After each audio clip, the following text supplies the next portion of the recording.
Perfect lighting for a photo. Come on, start. Add Astra. Thank you for Add Astra.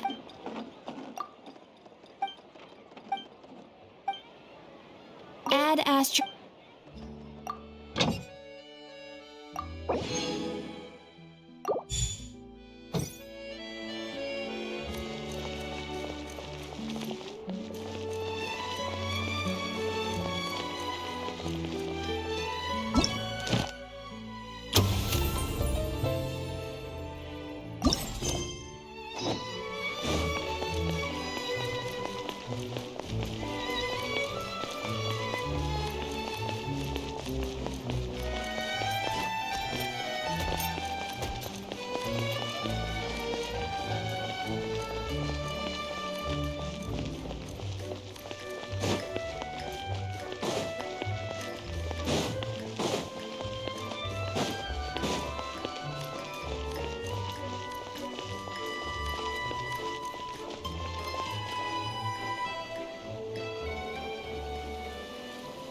Seriously? But, Mr. Morris, I don't understand, sir. How can you only be telling me this now?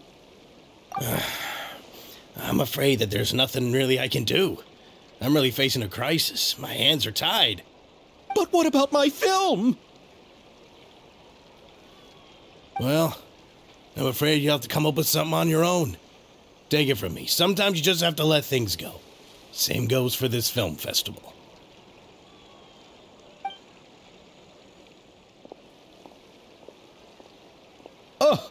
Oh. Hey, isn't that Xavier? So he's back in Fontaine now. Xavier! Oh, why, if it isn't the dear Traveler and Paimon.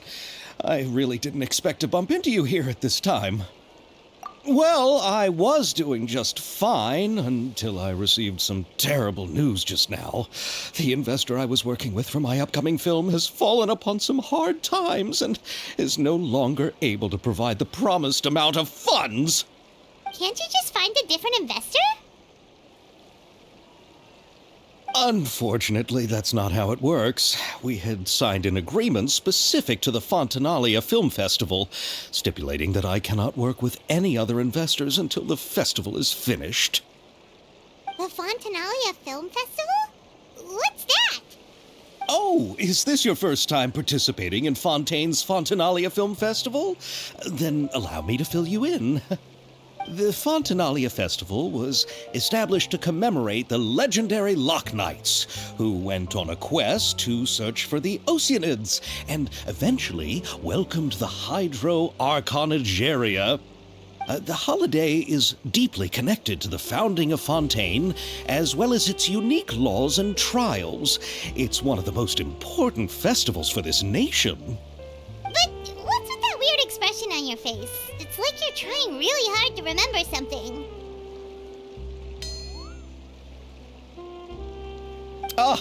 I was just trying to recall the exact description from the books, in order to avoid any unnecessary arguments over semantics. I usually try to recite things straight from the source. Well, either way, Paimon thinks she gets it now. It's just like the Windbloom Festival in Mondstadt, and the Lantern Rite in Lille. Yes, those are festivals of a similar variety. Who doesn't like a good festival? And just like those of other nations, Fontaine will hold a plethora of events around this time each year. To commemorate the Loch Knights, people will imitate them by putting on special costumes, raising golden cups, and going door to door asking for pure water. But a few years ago, Lady Farina started to find the whole idea a little drab, and so decided to change the part about pure water to sweets. That really doesn't surprise Paimon at all. The whole thing seems more akin to a carnival now, and it's quite popular among the kids. Every year you can hear a bunch of them saying, "Trial or treat." Oh, that sounds pretty fun. But how does that connect back to the film festival you mentioned? Yes, it appears I've strayed off topic. I just got too excited after seeing you. Let me get back to the point. The Fontanalia Film Festival is an event proposed by the Fontaine Film Association this year. Now that film technology has matured as a medium, it's the perfect time to introduce more people to the art form. During this time, people may submit films to be evaluated, and the entry with the highest score will be given the Farina Award by the association. The what award? The Farina Award. You know, after the Hydro Archon. They coined it while Lady Farina was still in power, but even though things have changed, no one has made any motion to update the name. Perhaps everyone still thinks of it as a pretty appropriate name. Even though she isn't the Hydro Archon any longer, Lady Farina is still Fontaine's superstar. Anyone with eyes can see the way she shines on the stage. Huh. Alright. Guess the name does work pretty well when you put it that way. Oh, but who would have guessed there'd be an issue with the funding? How will I ever explain this to Miss Chiori? Not to say all the other actors who traveled all the way here from Inazuma. Chiori? Sounds familiar. Where have we heard that name before? Yes, that's her. I asked her to oversee the event's art direction, including the design of the actors' costumes and appearances. Oh, Paimon remembers now! Navia said that her clothes were designed by Chiori, and Kirara's outfit too! How to describe her? Well, she tends to be pretty direct and can be very forceful when it comes to dealing with people. The fashion world in Fontaine has dubbed her the Thundering Seamstress.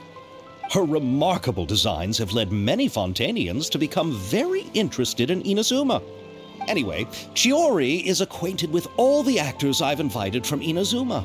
Without her help, I don't think I would have been able to get such an international cast for the film. She really is a kind soul.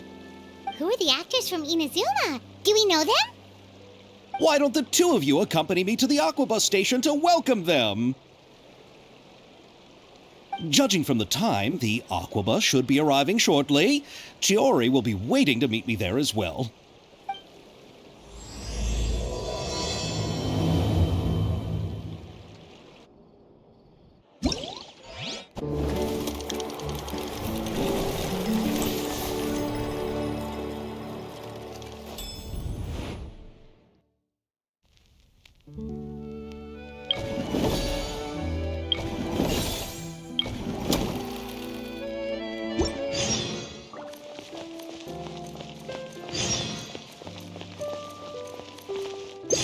Hold that pose!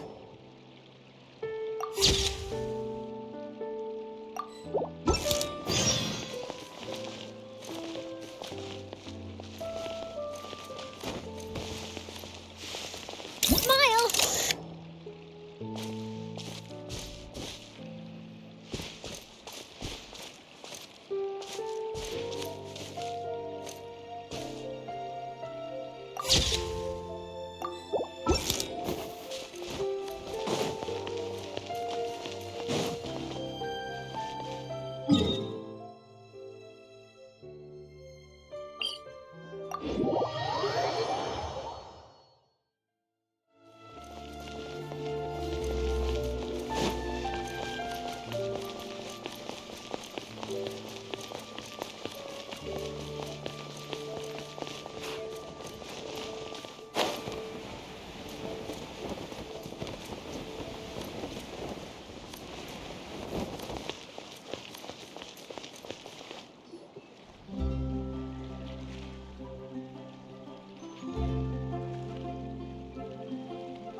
Miss Chiori? Your talk with the investor sure went fast. The Aquabus hasn't even arrived yet. Oh? And who are they? Allow me to introduce you. This is the Traveler and Paimon. Pleased to meet you. Likewise! We've heard the owner of Chioriya Boutique is a skilled seamstress, so it's a real pleasure to finally meet you in person. Thank you. I just wanted to make sure she wouldn't always look like a cat that had been unceremoniously dropped in a bucket of paint. So tell me, what happened? I can tell the conversation didn't go quite as expected. Well, it's like this.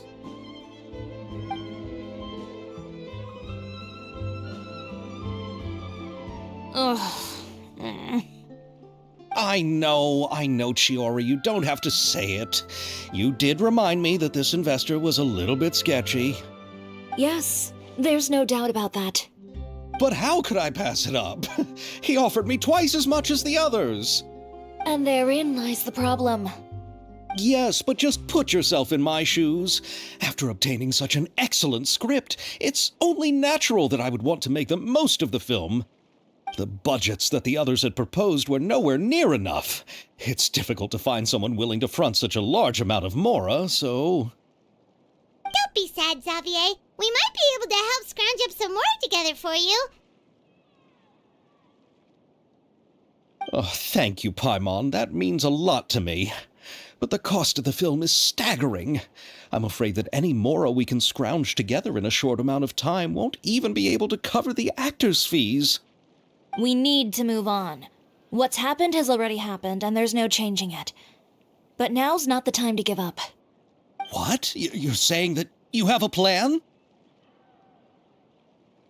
No, that's not what I mean. I'm simply saying I wouldn't give up just yet. The actors I recommended aren't just after mora after all.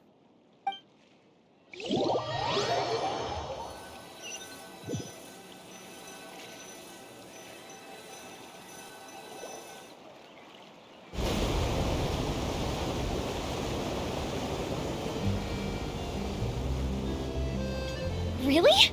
Then where do you live?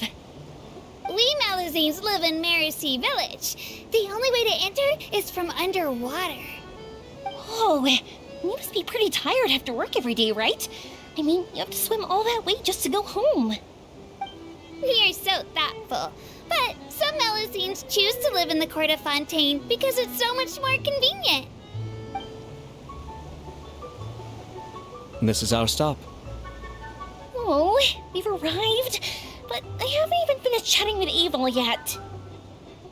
I also enjoyed Abel's introductions to Fontaine along the way. Everything you described was so clear and detailed that we can't help but want to hear more. Thank you so much. I'm usually working here on this aqua bus, so I hope I'll have the chance to see you again. There are still many more places I'd like to introduce to you.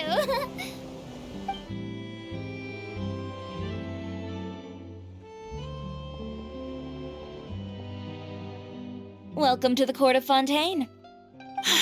Chiori, you sure have changed a lot. This is the first time we've seen you since you left Inazuma. I haven't realized it's been so long. I was in such a rush when I left that I didn't even get to say goodbye. Thank you for extending the invitation, Mr. Xavier. I'm looking forward to a fruitful trip here in Fontaine. It's an honor to have the head of the Kamisato clan visit us. So they're who you meant when you said you had actors coming from Inazuma? Oh? It's the Traveler and Paimon. Wow, what a coincidence! Ayaka and I were just talking about you on the way here. Are you also here for the film? We just ran into Xavier earlier and came over with him. But I'm not an actress. Sir Kamisato and Lady Ayaka are the real actors here. I'm just tagging along with Ayaka to have a good time together. About that, I mean, how was I supposed to contact you when I was making preparations for the film? I figured you were probably busy, and I didn't want to disturb you. So I could only keep you in the back of my mind while I sought other actors to play the lead roles in the film. I had been thinking about a surprise reunion with you during our trip here, but you still managed to surprise me first. Oh, so you all know each other already! My, what a coincidence! What are the chances everyone could be brought together here like this? Why don't we go to Hotel de Boer and catch up over a meal? I've already made a reservation. Huh? Did you reserve 2 spots for us too?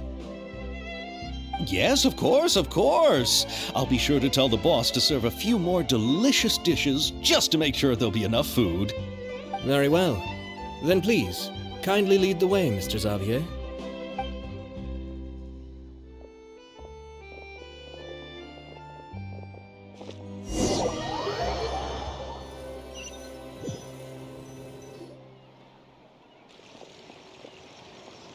Wow, the buildings in Fontaine are so tall. Just look at how big they are. And there's the fountain that Aval mentioned earlier. It really is a magnificent sight. And look at that huge spinning sphere. Where does it get its power? Wait a sec! Could it be one of those clockwork mecha we've heard so much about?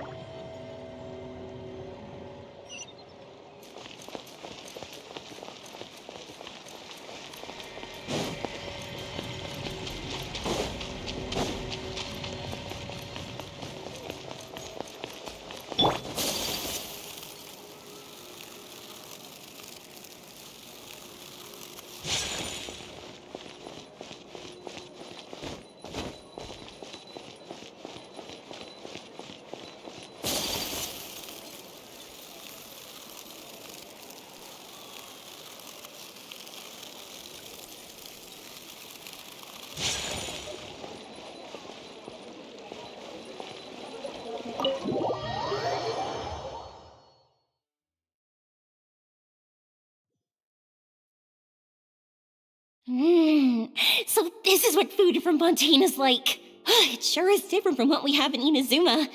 How should I describe it? It seems like you have to go through a lot more steps to make them. And the flavor has many layers too.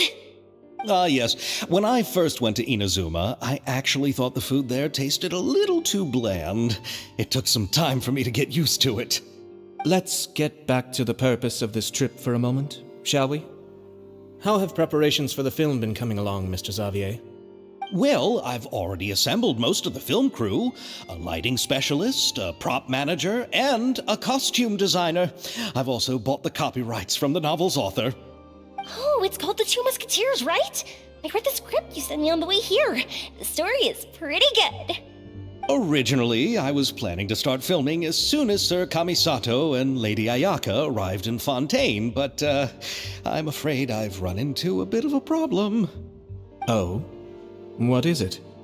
It has to do with the film's investor, Mr. Morris. He suddenly informed me this morning that he's encountered some financial trouble and will be unable to release to me the amount of funding agreed upon. It's said that Fontaine's legal system is well developed.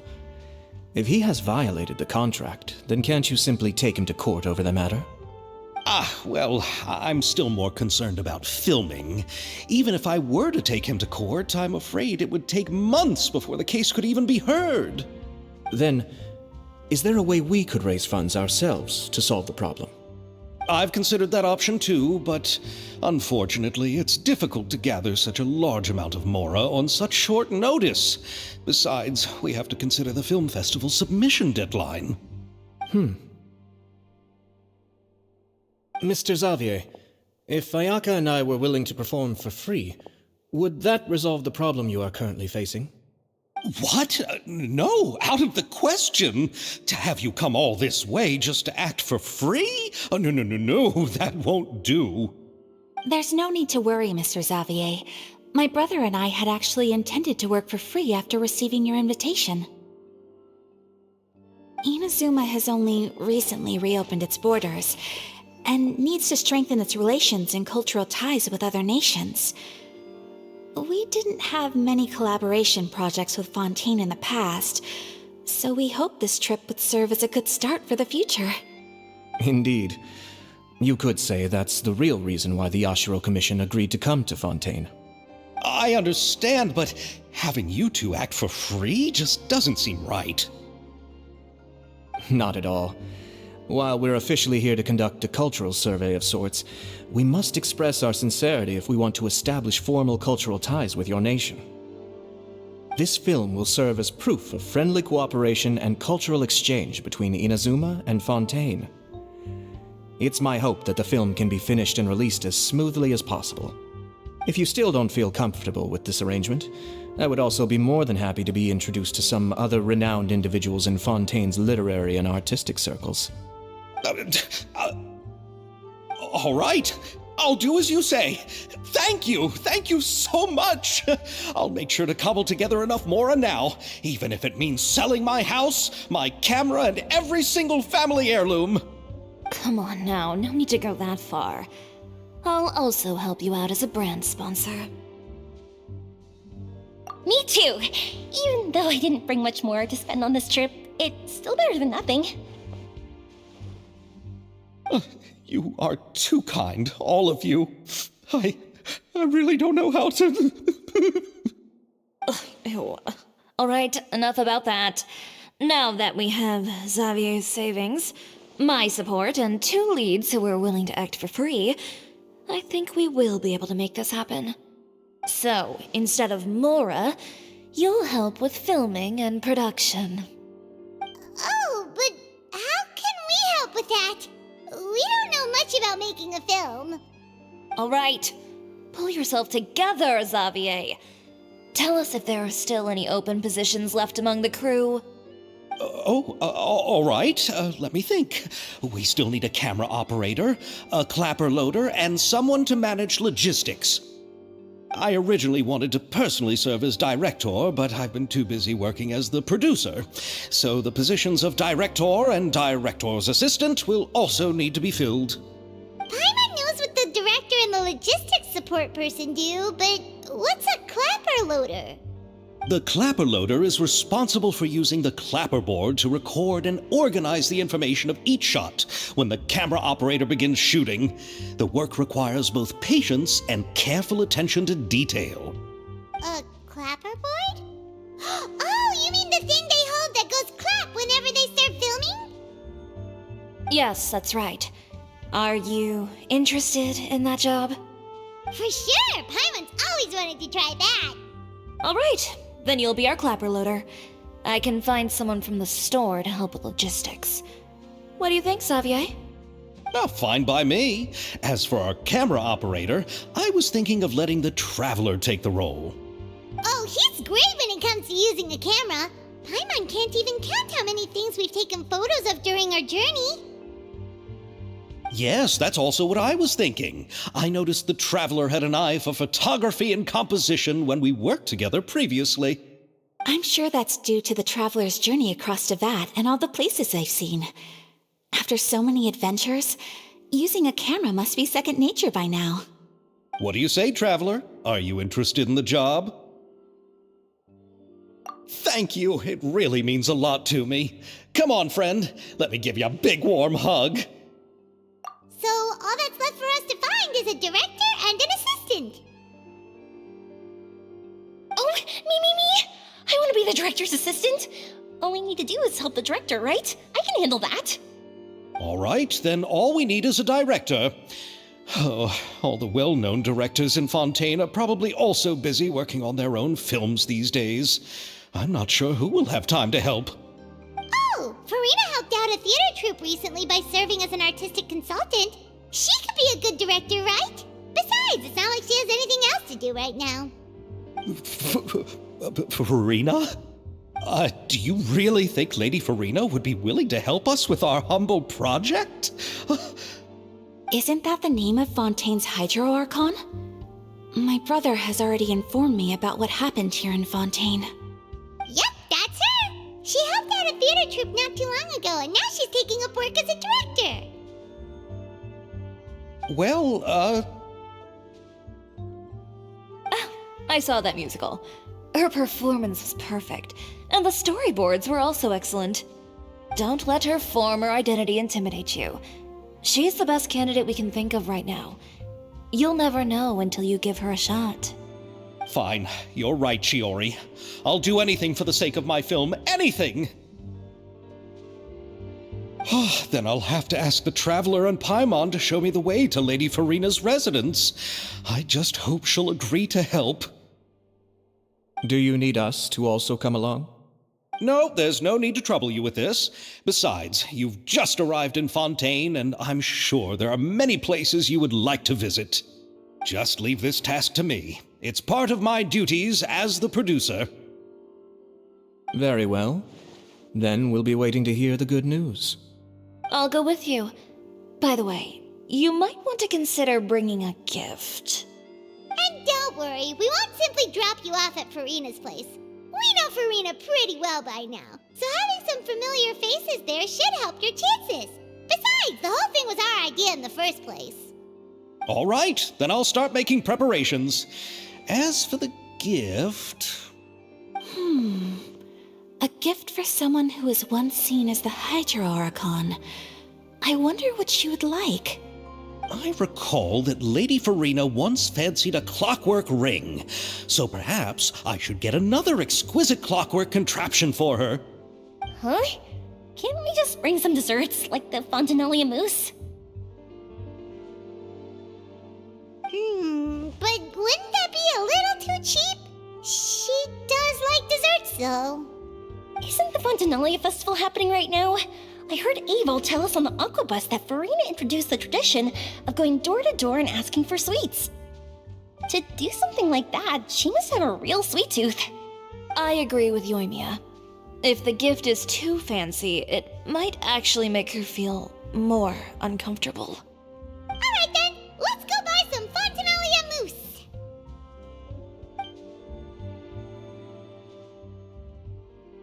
But will that really be enough? We'll be asking her to do a lot of work, you know. You're right. We need to further sweeten the deal. Huh? You want something even sweeter than Fontanalia mousse? Yes, we'll need a gift that's sweeter than any dessert in the world. But what could that be? Your words of praise.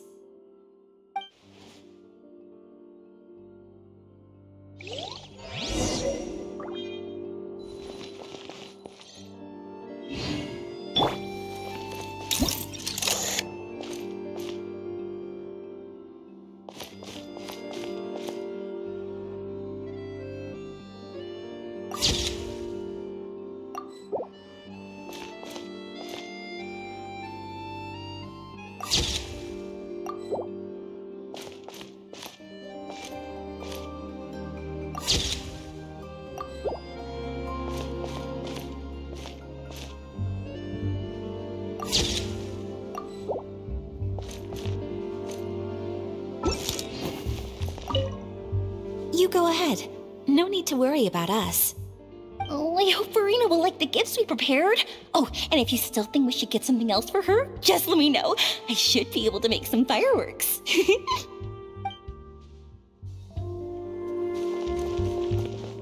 Looking forward to the good news.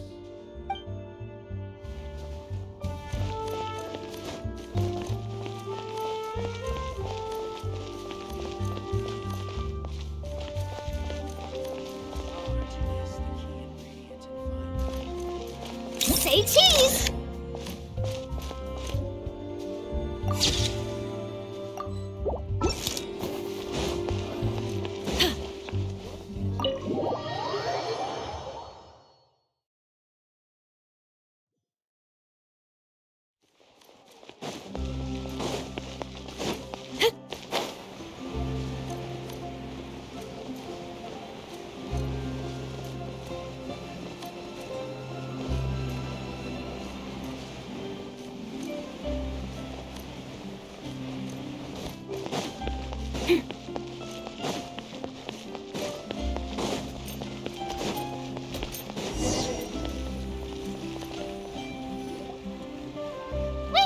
This is where Farina lives. Okay, I'll go knock on the door.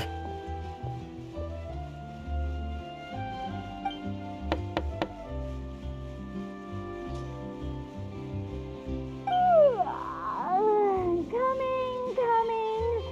Ugh, seriously, who's knocking before afternoon tea? Who are you? Lady Farina, please allow me to introduce myself. I am Xavier, a film director. Hello. Oh, is that the traveler in Paimon I see behind you? And who's this? I'm Chiori.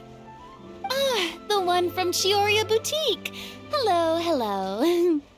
So, what are you all doing here? Do you need something? Did you just get up, Farina? It's already past noon, you know. Huh? Paimon means the weather is so nice in the afternoon and the sun is so warm. Just like how you make us feel. Sleeping in late is a really smart idea. No. I was just up late last night reading some novels. What does sleeping in have to do with the weather? This is a small gift we've prepared for you, Lady Farina. We hope you like it. No need to be so formal. I'm just a regular person like everyone else now. Oh, is this Fontinalia mousse? It's one of my favorites. That's great! So, actually, there's something we need your help with. Given your renowned passion and understanding of drama, I would like to ask that you serve as the director of our film crew. Oh, but didn't you just say that you're a director? Yes, but for this particular project, I'm mainly working as a producer. Besides, I'm sure that your understanding of the performing arts far surpasses my own, Lady Farina. Are the Traveler and Paimon also part of the film crew?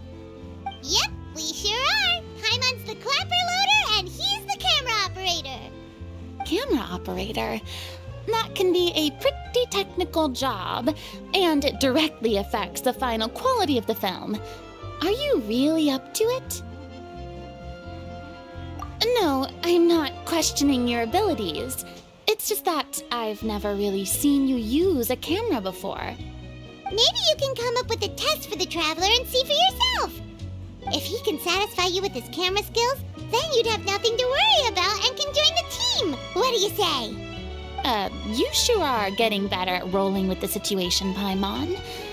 Oh, I do wish to see how skilled the Traveler really is with a camera. All right, how about this? We'll work with what we have. I'll give you some scenarios and see if your work is up to my standards. Very good. It's essential for the camera operator to understand the director's vision. I'll make my decision after seeing your work. Are you ready?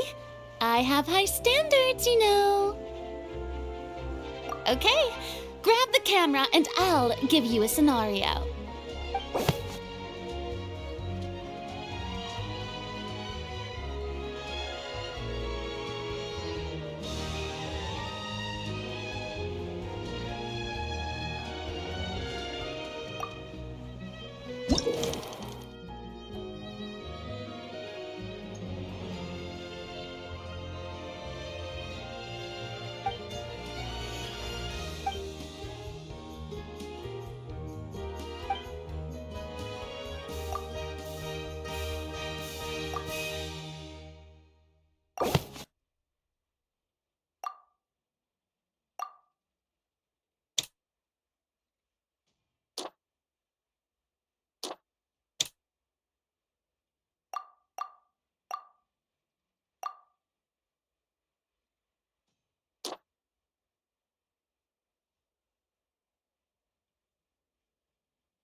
that you have more skill than I thought.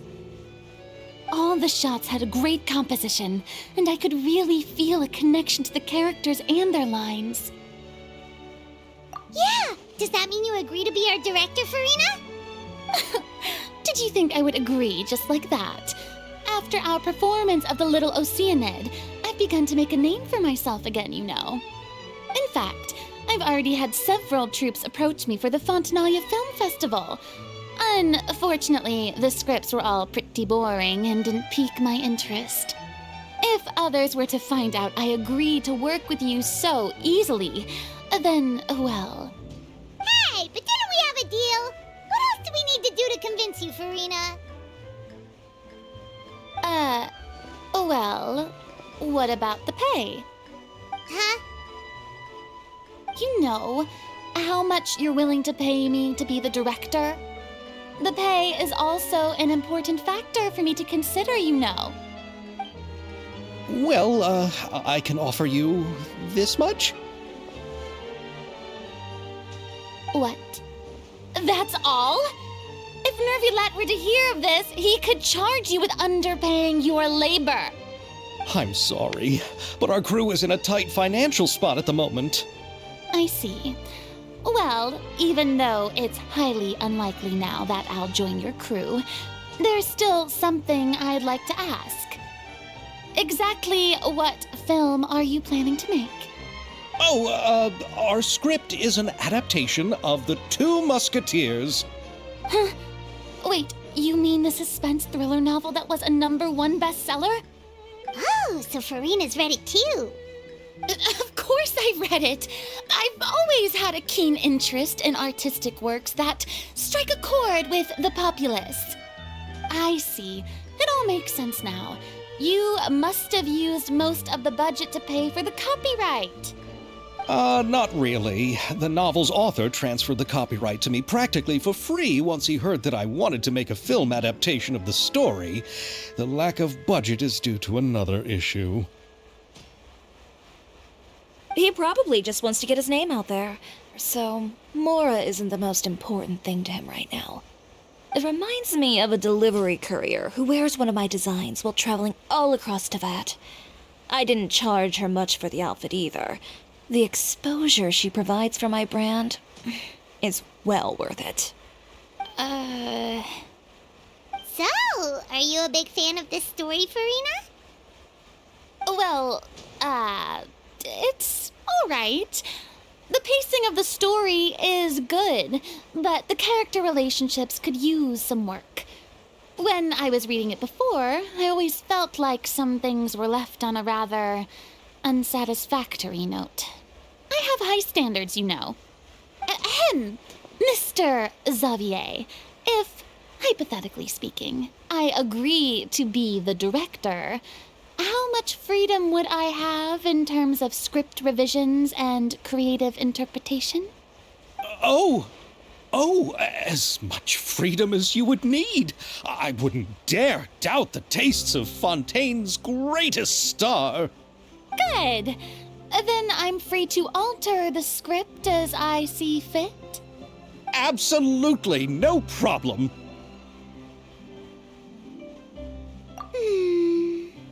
All right. It seems that your crew really can't go on without my care and direction. So, you agree?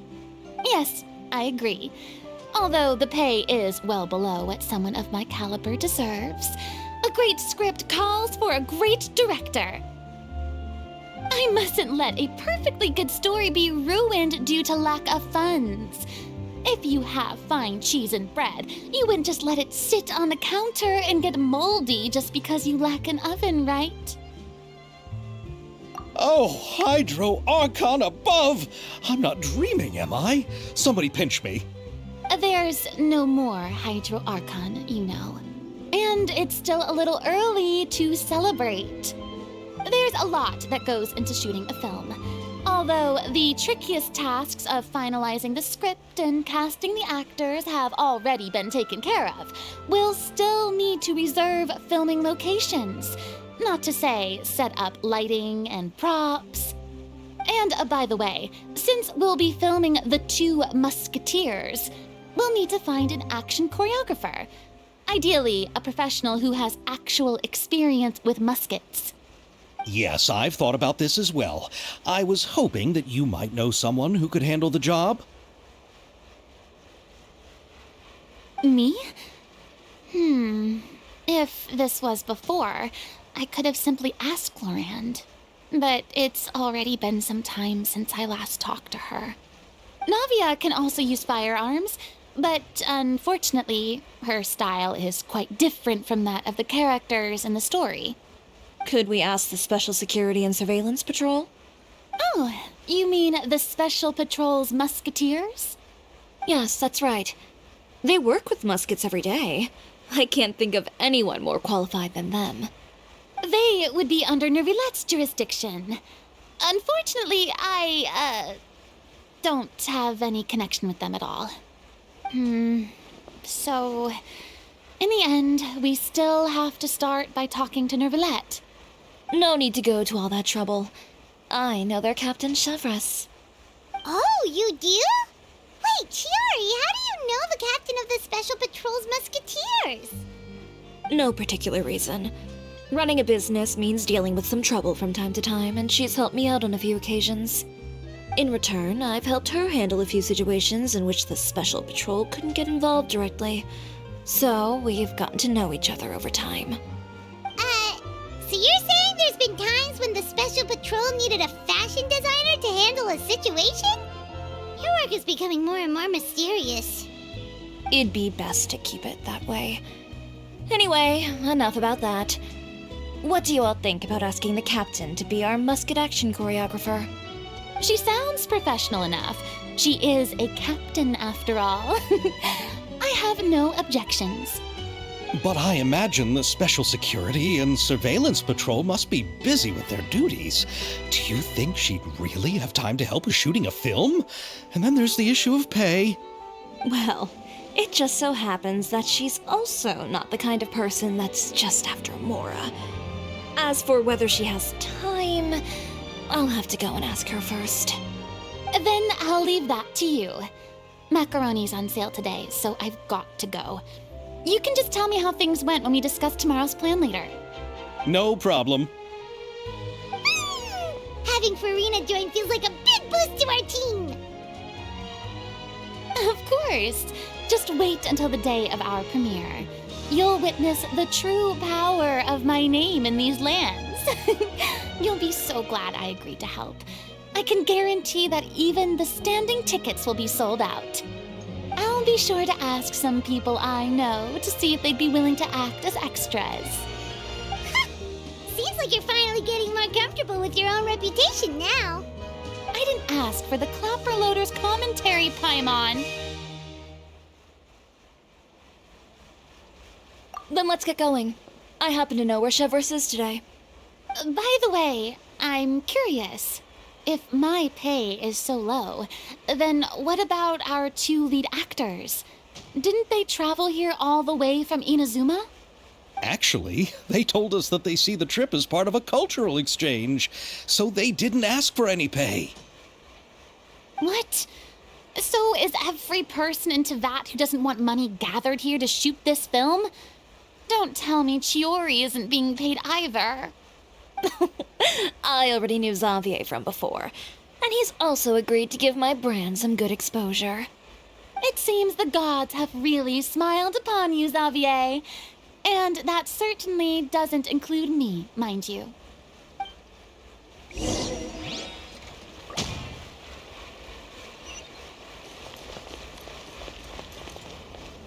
Besides the macaroni, I should also pick up some tomato sauce.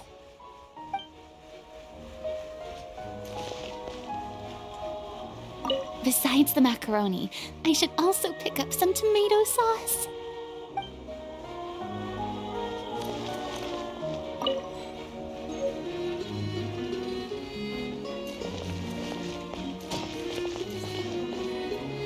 Smile!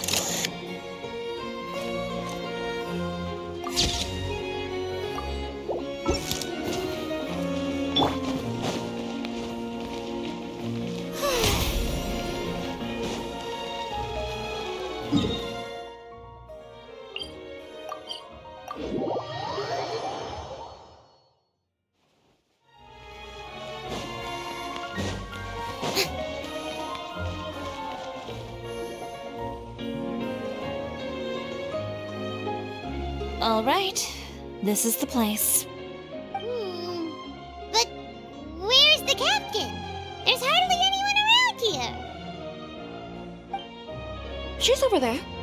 The one with an eye patch reading in front of the newsstand. Oh, her! Paimon could tell there was something different about her. She seems kinda intimidating. Please wait here for a moment. I'll go fetch her. She's working now, so you might not want to get in her way. Working? But isn't she just standing there and reading a novel? Just trust me. Oh, alright, let's see what happens then. Chiori sure is a mysterious person. She claims just to be a fashion designer, but she knows all these powerful people. The court of Fontaine isn't particularly tolerant of visitors from overseas, so it isn't easy for a foreigner to promote their brand here. Even more so in the competitive world of fashion. Even a local like me just trying to make a film has to face all kinds of challenges. So I can only imagine what Chiori has been through to get where she is today. I'm sure that having more connections has definitely worked in her favor. Reading on the job? Detective novel. One main character? No. Multiple. Branching storylines. I see. How's the plot coming along? One of the main characters is about to make a choice that will affect the rest of his life. I'd wager he's going to make the wrong choice. Any way to speed things up? There's something I need your help with. You know that doesn't depend on me. It all comes down to what the character chooses. Which is exactly why I'm here to help.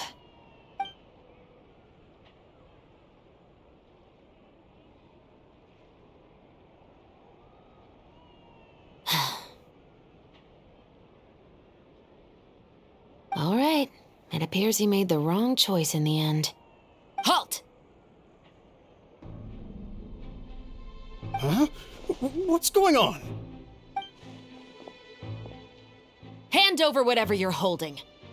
Oh, it's just a book. I didn't buy anything else. Then I'm sure you wouldn't mind letting me have a look.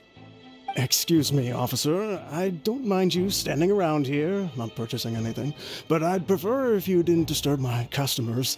It's bad for business, you know. Don't give me that act. You won't be able to get off so easily either. I am Shavras, captain of Fontaine's Special Security and Surveillance Patrol. I will say this one last time. Hand over whatever you're holding at once.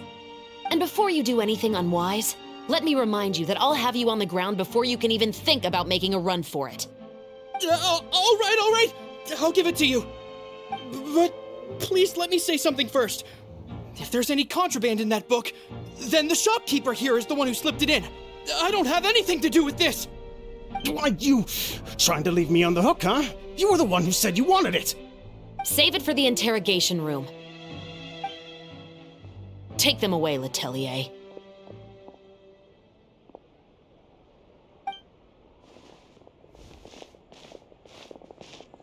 What's going on here? 1 second you're reading a book and the next you're escorting people away. And who are... Oh! Aren't you the traveler who's been all over the papers recently? Chiori, I'm assuming what you wanted to ask me about has to do with them, right? Maybe I can let you in on what's happening then. Now that Vacher has been brought to justice, no new shipments of synth will be made and distributed to sellers. The Fontaine guards have been busy collecting the remaining synths still circulating on the market. Thanks to a tip from our reliable source here, this should be the very last batch. Oh, so you were pretending to read a book in order to catch the bad guys. Oh, Paimon almost forgot to introduce ourselves. Paimon is Paimon, and this is the Traveler and Xavier. Hey, I'm Shavras. You probably already heard me introduce myself, so I won't bother repeating it. Yeah, why didn't you make a move as soon as you had the chance? Were you worried that my intel wasn't accurate? No, I wanted to see if the shopkeeper would turn himself in first. All he had to do was come up to me and say that he didn't know where the synth had come from. If he did that, then I wouldn't have had to press charges on him. He had the whole day to turn the synth over to Chevreuse. But instead, the moment I came up and blocked Chevreus's line of sight, he took the opportunity to sell it off. Yep, he made the wrong choice, even though the right choice was right there in front of him. But you knew they wouldn't make the right choice. Yeah, I knew. I was just hoping I'd be wrong for once. Enough about that, though. What did you want to ask me about? Oh, you see, it's like this.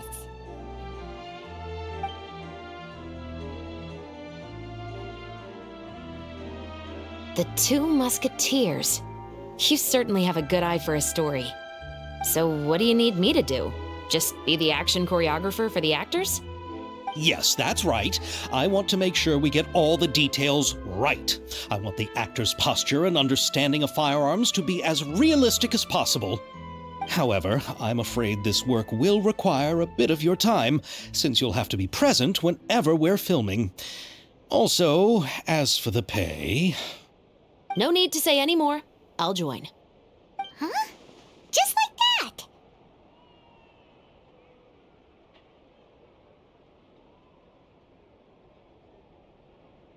Really? You're willing to help us with our humble film project? Sure, it's no big deal. As I said, we've wrapped up our investigation here, so I don't have any other tasks on my plate for the moment. Besides, I personally really like this novel. I even have the collector's edition at home. Stories where justice prevails over evil never get old for me. Then we've got a deal? Yes, I'll see you on set tomorrow. Oh my! I can hardly believe it! I should tell Lady Farina immediately. Oh, and I must tell the prop manager and lighting technician to get everything ready. We start filming tomorrow! Calm down, Xavier. The film is going to take more than just a day to finish. Still, I should also head back now and start preparing the actors' costumes and makeup. Alright, guess that's it for today then. Traveler, Paimon, please stay for a moment. I have something to tell you. Then I'll take Xavier back. Poor thing. He's so excited that he can't even walk straight anymore. I don't want to spend our first day fishing our producer out of the fountain.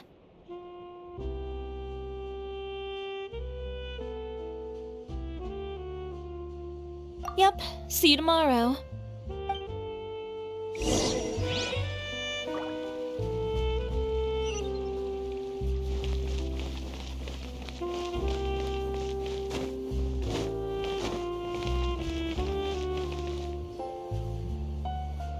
So what did you want to tell us, Chevreuse?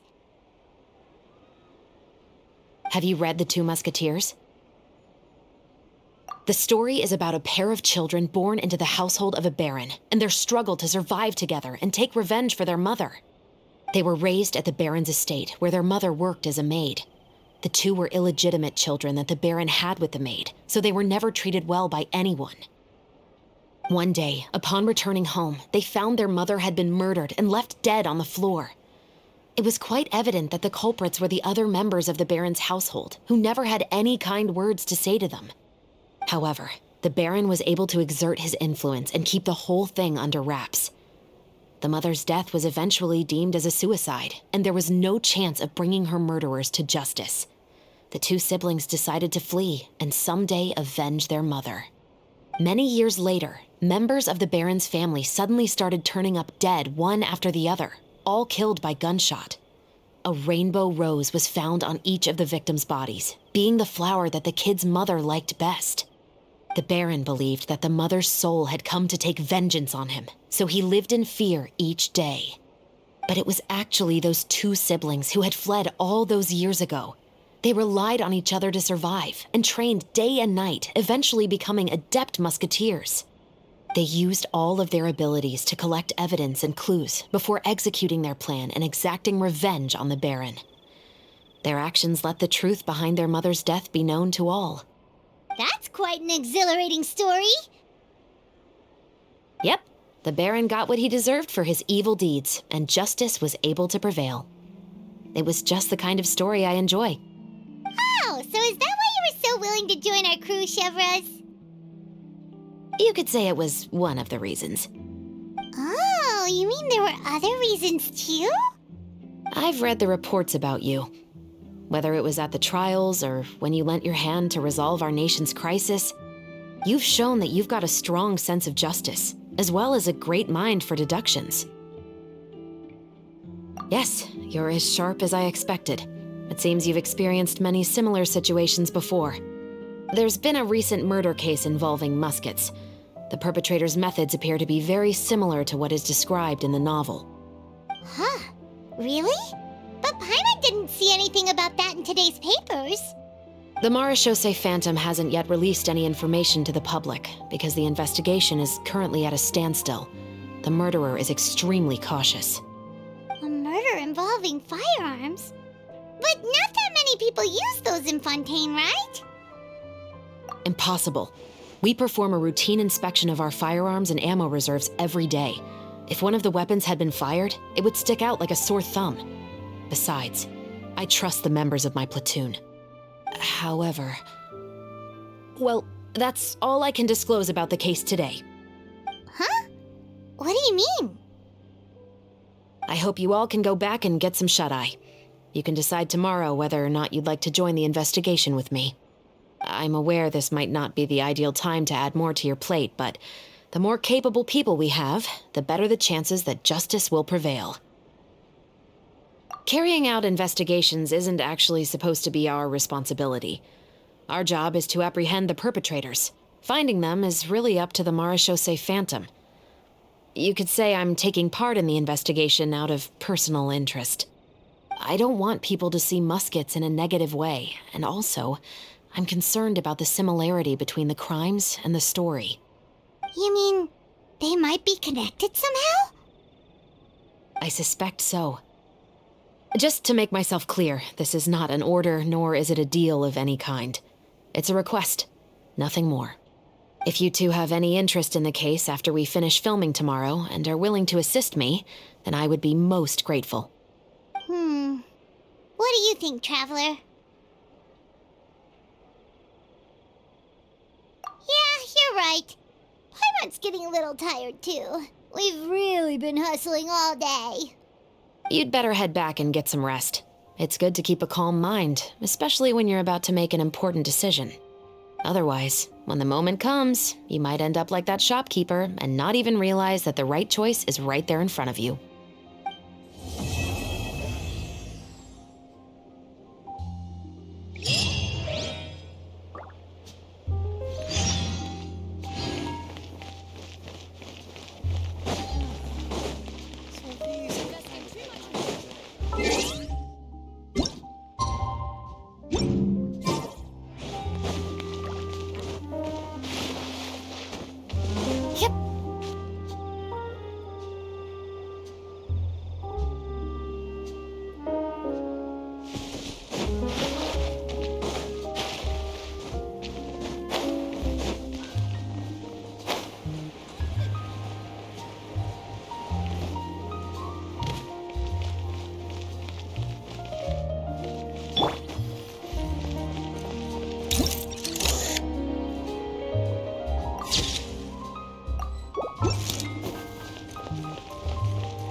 Say cheese!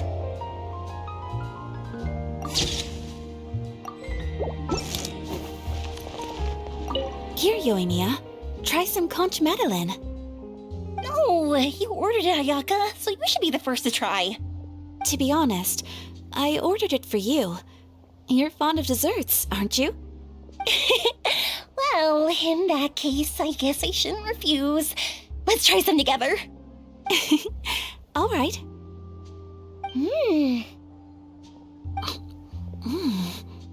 This is amazing! Oh, the texture is so soft. You can feel the super rich aroma of butter as soon as you take a bite. And the aftertaste is pure bliss. Great. I'm glad you like it. I enjoyed it too. And I really like the swirly design.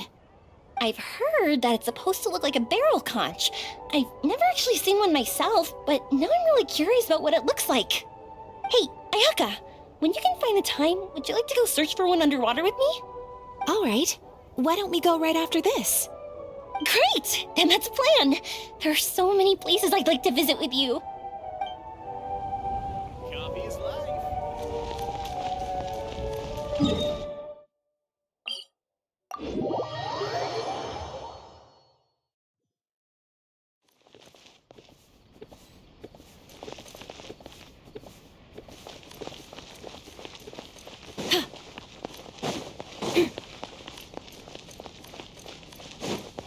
Hold that pose!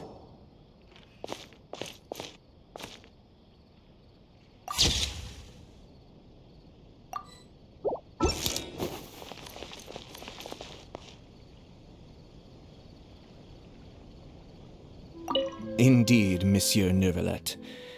I'd very much appreciate hearing your thoughts on everything we just discussed, including my initial proposal and the general direction of our potential cooperation. Your proposals are reasonable and quite well thought out. Your sincerity and wish for our mutual success was evident in your words, so there's no need to be so modest. Thank you. So, what's your decision? If you're asking for my personal opinion, I'm willing to cooperate in full based on my own opinions and my impression of Inazuma's culture. However, Fontaine doesn't run simply based on the feelings of one individual. I'm sure Inazuma must be the same. Everything must be done in accordance with the regulations that are in place. Yes, of course. I will submit a written proposal outlining the details of our potential cooperation to the Palais Mermonia within a week. And I look forward to hearing from you.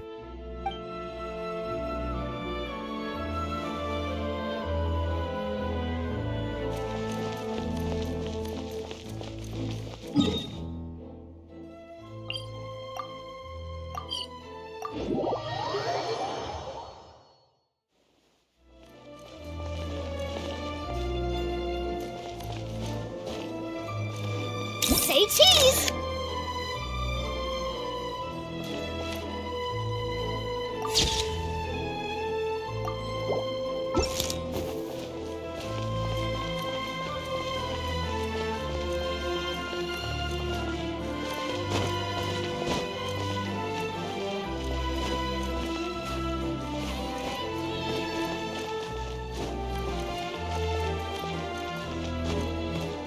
Hold that pose!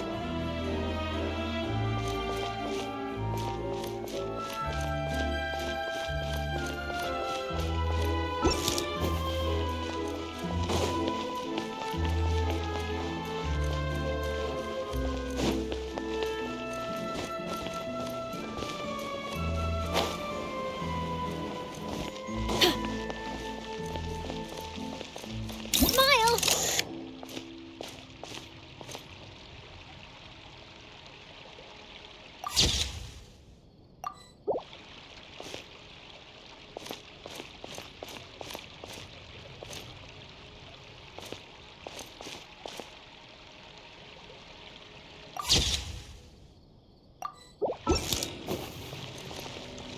Oh, how lucky I am to have so many kind-hearted people assisting me.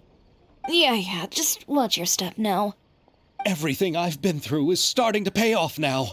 There finally is a light at the end of the tunnel. Ah, I see it now. What lies before me is a whole world of hope. No, what lies before you is the fountain. I hope you can start seeing clearly, or you'll end up taking a dip in it.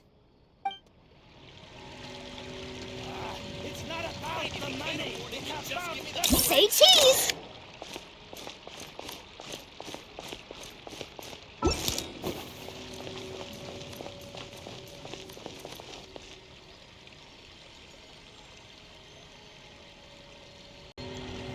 It's not about the money. It's about the principle. Just give me the photo, man.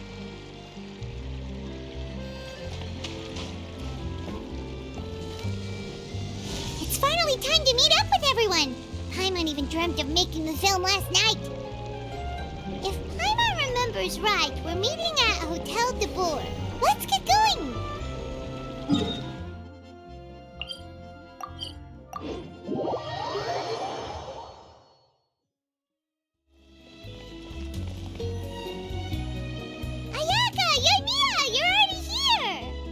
Good morning.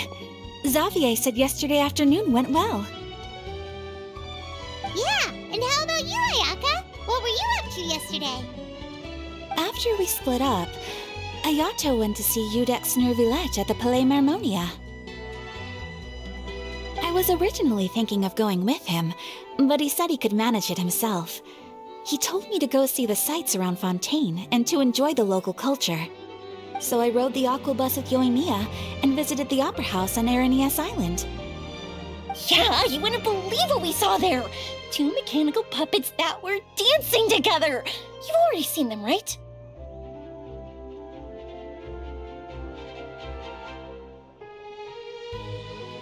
Yeah, those two! Amazing, aren't they? We sat and watched for quite a while. It was mesmerizing. Like we could keep watching them forever. Oh, it was the same for us the first time we saw them, too! Afterwards, we went swimming at the beach! Well, diving, to be exact. It was the first time I ever breathed underwater! I held Ayaka's hand and we counted down together. 3, 2, 1, and then splash! We were beneath the waves.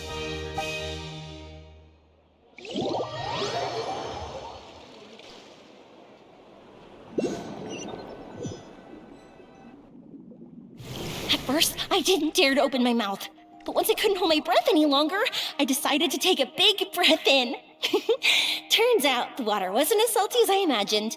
It didn't really taste like anything at all. Before I knew it, I was breathing like normal down there. It was an amazing feeling. Ayaka said I was too nervous and needed to loosen my grip. She got used to everything way faster than I did. I knew that the Traveler could do it, so I had no doubt we could do it too. That helped me feel at ease as soon as we dove in. The underwater world in Fontaine truly is beautiful. I love seeing the romaritime flowers blossoming underwater, like little candles lighting up the streets at night. Yeah, and there were so many creatures that we've never seen in Inazuma. Like those fish that shimmer like a sword blade. Whoosh! Oh, and those big fish that call when they see people. Ooh. Oh, you mean Hunter's Rays and Blubber Beasts! I just love the name Blubber Beast. Just wait till Pops and the others hear about this. They probably won't believe a word I say.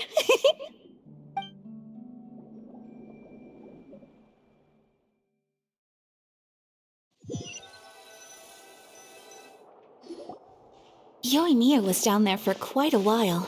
It was dark before we finally rode the aquabus back to the city. I figured she'd want to sleep in today.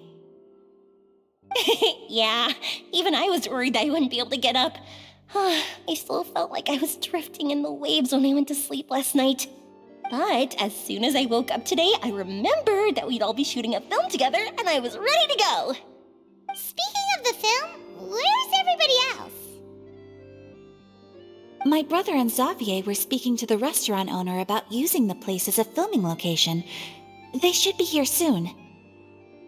As for the others, We're here. Please excuse my tardiness. I just finished the Special Patrol's 6-mile morning jog. Wait, 6 miles? I'm so tired. I heard you all chatting, so I decided to come down. I sure could use some of that endless energy everyone else has. Good morning, everyone. Boarding. Can someone fetch me a cup of coffee? More milk, hold the sugar. Sure, I'd be happy to do that for you. No, you can't go anywhere. Please, have a seat over here so I can get started on your makeup. The last thing I want is coffee stains on my costumes. I can get the coffee. It's the perfect job for an assistant.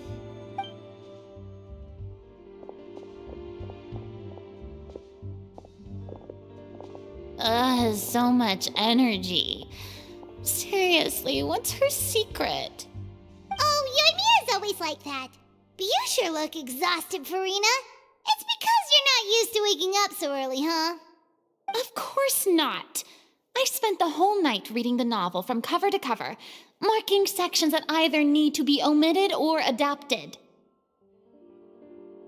Wow, Paimon didn't expect you to be so thorough. Well, I was the biggest star in all of Fontaine after all. It takes more than just a pretty face to earn a reputation like that. I know how to get serious when the situation calls for it. I went all out when I was acting as an Archon, so why wouldn't I do the same for my own life? Here's your coffee, Director Farina.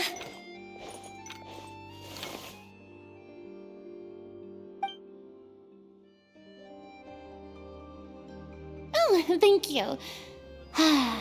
The sound of being called director and the aroma of coffee feels almost as refreshing as hearing the birds chirping in the morning. Ah, it seems everyone has managed to arrive on time. We've reached an agreement with the restaurant owner. We are free to use the second floor to shoot our film. Really? That's great!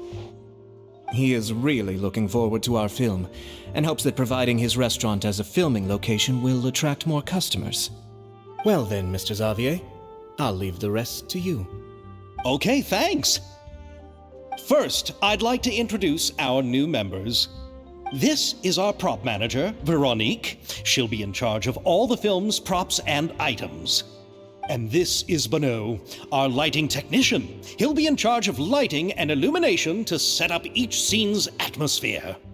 Wow, sure feels like we have some real professionals joining the crew now. First of all, please allow me to first express my sincerest gratitude to everyone in the crew.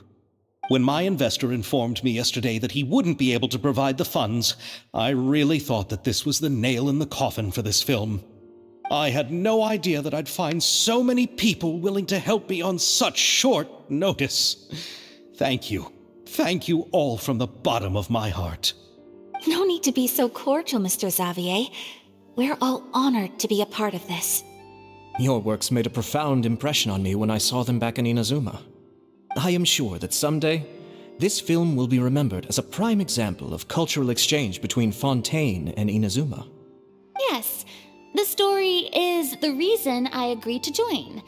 I can't bear to even imagine what this film would look like without the very best director. Anyway, I would like to make a promise to everyone that as the producer of this film, I'll do whatever I can to ensure that everything goes as smoothly as possible. This is not just my film. It also embodies the thoughts and feelings of every person here, as well as the endless effort we are about to pour into it. So, without further ado, the Two Musketeers will officially begin filming now! You may take it from here, Director Farina. All right, listen up, everyone.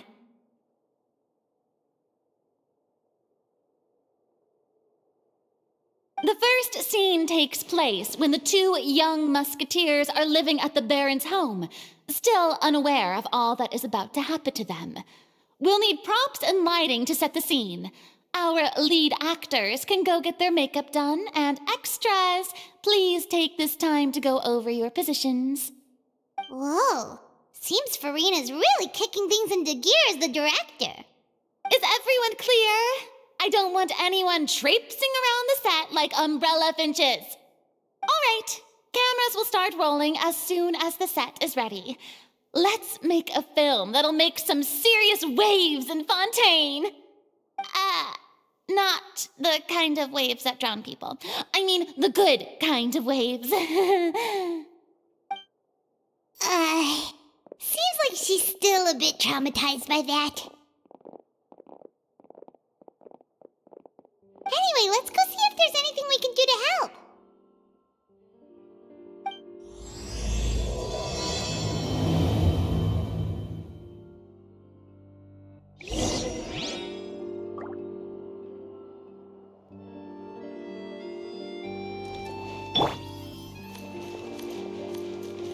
Smile!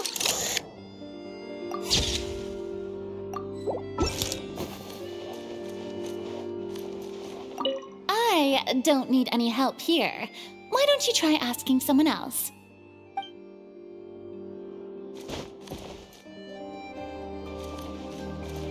Say cheese!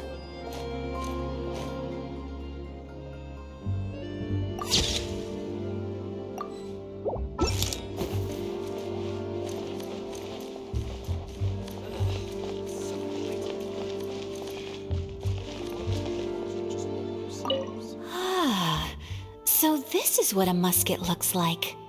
Not exactly.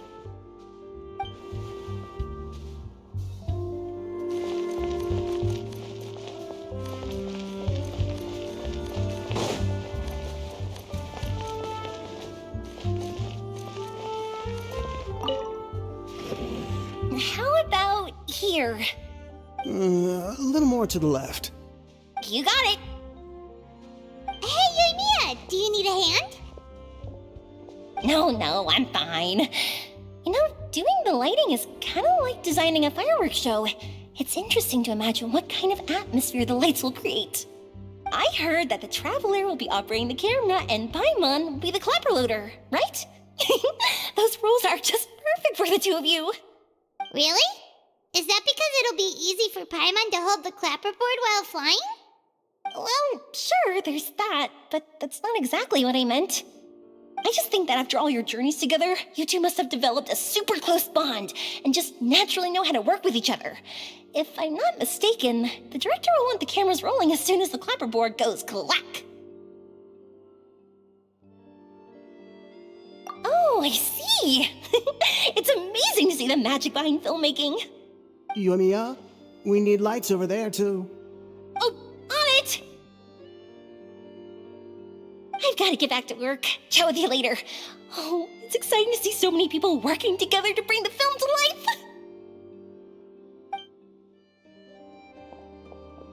Seems like Yoimiya's really getting into it. But she was right. We do have a super close bond, don't we?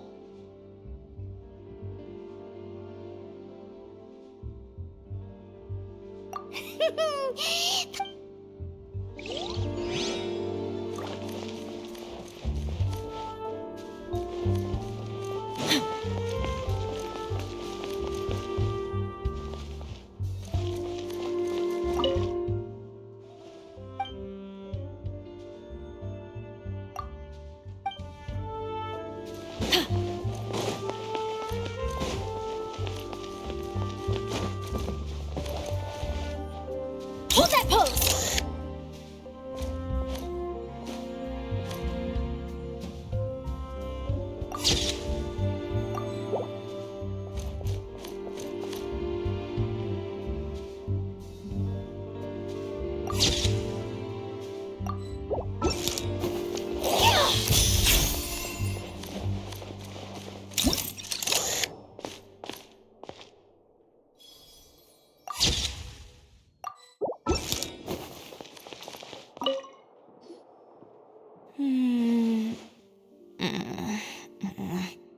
Ayaka has mentioned you to me before.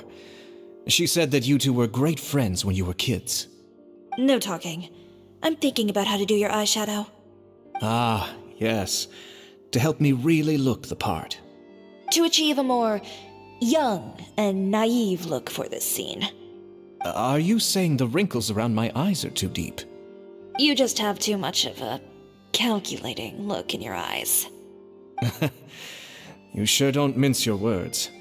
It seems you really haven't changed much. Quiet.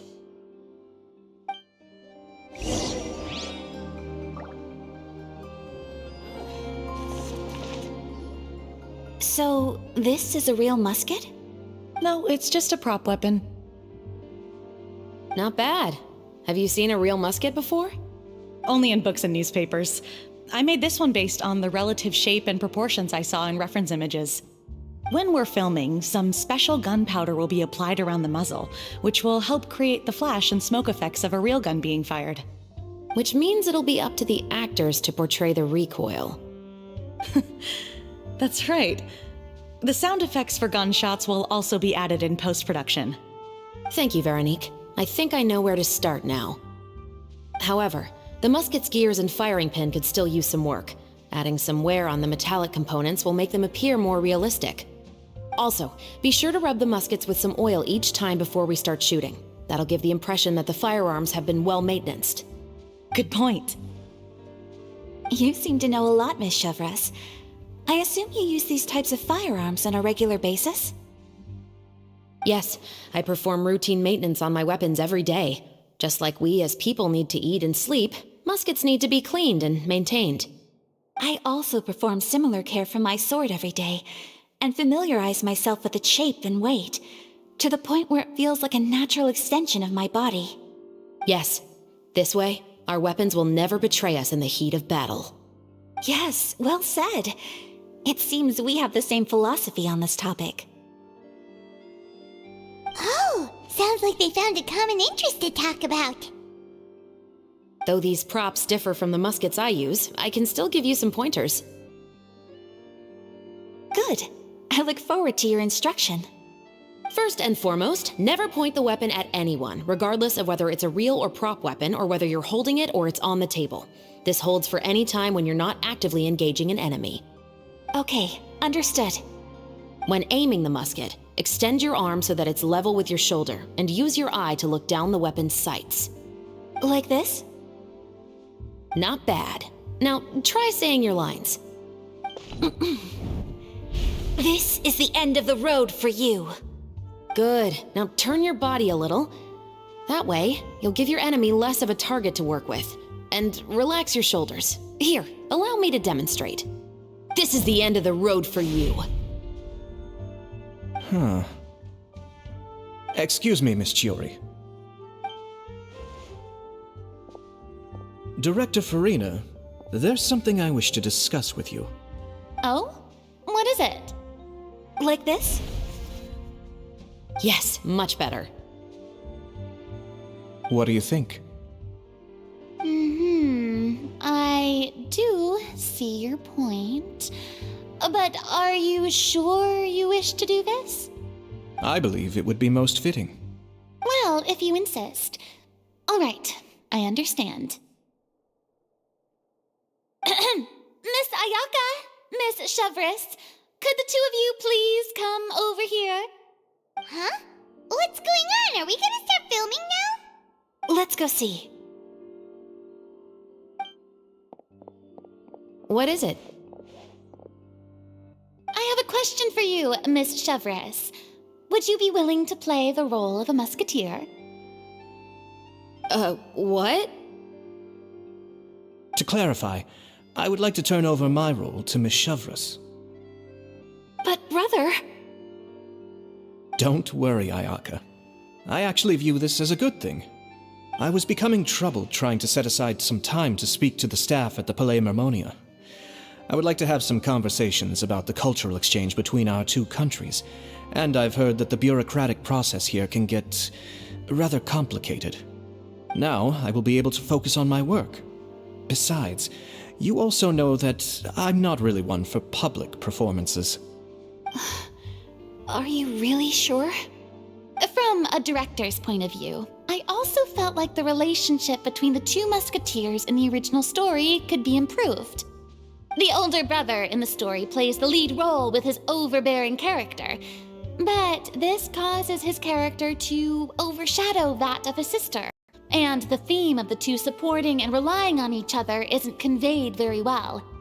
But if we were to change the siblings to two sisters of a similar age, then that aspect of the story might come through more clearly. Also, I've seen you instructing Ayaka.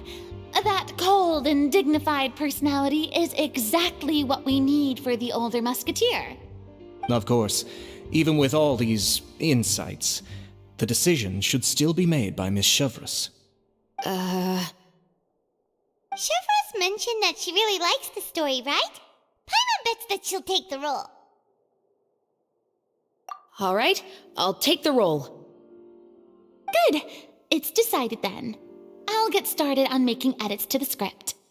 We'll also need to make some immediate adjustments to the lighting, props, and costumes. I have a feeling feeling that our adaptation will be even better than the original story. You're doing a great favor for me, Miss Chevreuse. You have my gratitude. Don't mention it. I like this character, so if anything, I should be the one thanking you. Well, since my brother is the one who brought up the idea, I suppose there's no need to worry. Let's go, Miss Chevreuse. I look forward to working with you. Please, just call me Chevreuse.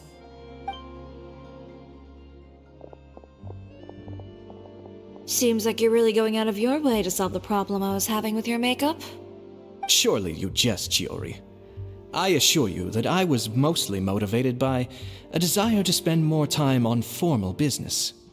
Oh, come on. You really think I'd buy that? According to what I've heard from Ayaka, her brother is someone who can juggle 10 different matters at the same time. I'm sure you have other reasons for backing out.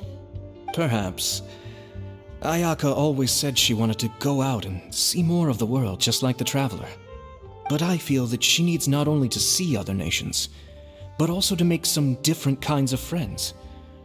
I think it would be harder for her to make new connections with me constantly by her side. I would like to give her some space. All right, go on. Spoil her some more. Ayato! It's too bad you're stepping down from the role. Paimon really wanted to see you act as a musketeer. No need to poke fun at me. I'd wager that you also felt that I wasn't the best candidate for the role. It's a little hard for Paimon to imagine you saying those lines. Yes, I've made an appointment to meet some people from the Palais Mermonia. Now, I will have some more time to prepare. Traveler, get the camera ready. Paimon, get the clapperboard. Actors, to your positions. We're about to start shooting the first scene. Go on now. And please take good care of Ayaka. Yep, don't worry. Thank you. I look forward to seeing the film when it's finished. All right, now that we're all here, let me help set the scene for everyone. The first scene takes place when our two main characters are still living at the Baron's estate. They've been ostracized and verbally abused by others in the household, but they still have no idea why. We want to capture how naive and innocent they are despite their pain. Chevreuse will be playing the role of the older sister, Tulip, and Ayaka will be the younger sister, Iris. Be sure to get close-ups of the main characters at the right moment. Silence on the set! Lights! Camera! Action! Let's go! Tulip, Mother's been out for quite a while now. Perhaps she went to pick some flowers on the way home. You know how she loves flowers. Iris, Tulip! I'm home! Mother! You were out for so long, we were beginning to worry about you. Oh, I'm sorry, but I'm back now, safe and sound.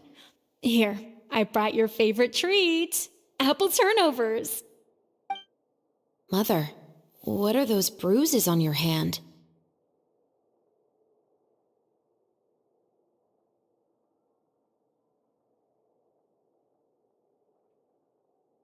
Huh?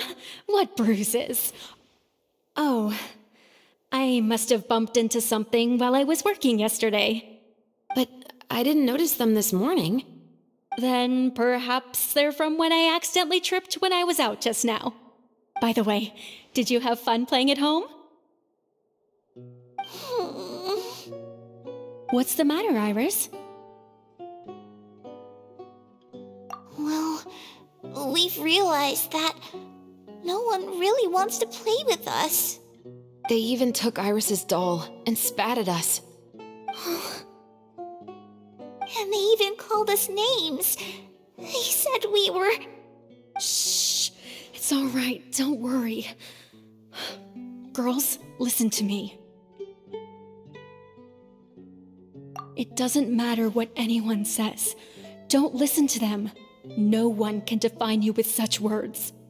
You both have wonderful lives ahead of you, just like your names. You will both blossom like beautiful flowers. Maybe your time to blossom hasn't quite come yet, but one day, you two will bloom more beautifully than anything else. Don't let the soil you're in now ruin your future beauty. Understand? My dear daughters. And cut! Not bad. The actors' emotions were all on point. Let's keep that take.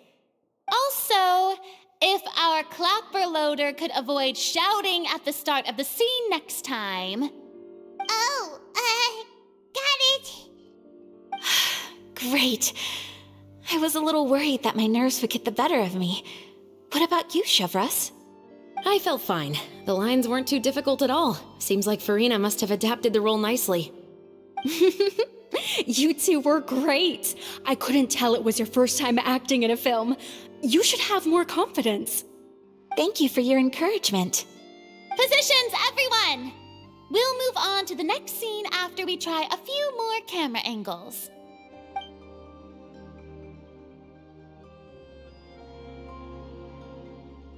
This scene is when our two characters return home, only to discover their mother has been murdered.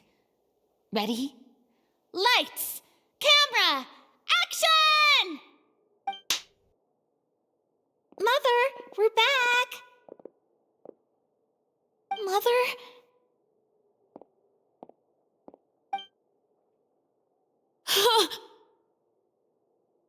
What's wrong, Tulip? Iris, stay away! Huh? Why? What's...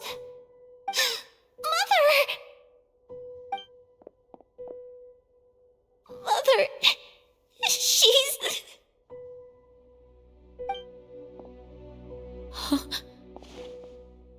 There's poison in this cup. Huh? I could have sworn I've seen this kind of cup before. Those aristocrats. They didn't even try to cover up their actions.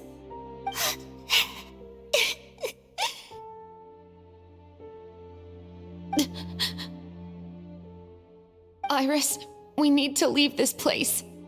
Leave? But now that Mother is gone, where can we even go?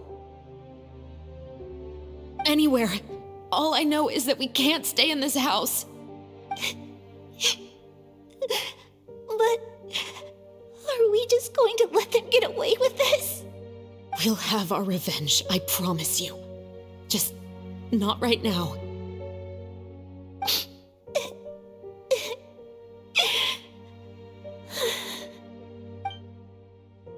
Come on, let's go. No, wait. We can't just leave Mother here like this. At least let me leave this rose with her. That's why we went out in the first place. To buy her this flower. All right. Goodbye, Mother. We'll avenge you. Someday. And cut! Beautiful! Great performance! Oh my, you're so amazing, Ayaka! And were those real tears I saw? How did you do it? I was surprised too. Thank you for the kind compliments. Actually, as soon as Director Farina said action, I told myself not to think about anything. I just felt the weight of the moment and became the character. It's quite similar to practicing the art of the sword. You clear your mind and focus only on what's happening in front of you. Ayaka's performance was amazing. Have I discovered an acting prodigy? Pipe down, everyone! We need to move on to the next scene!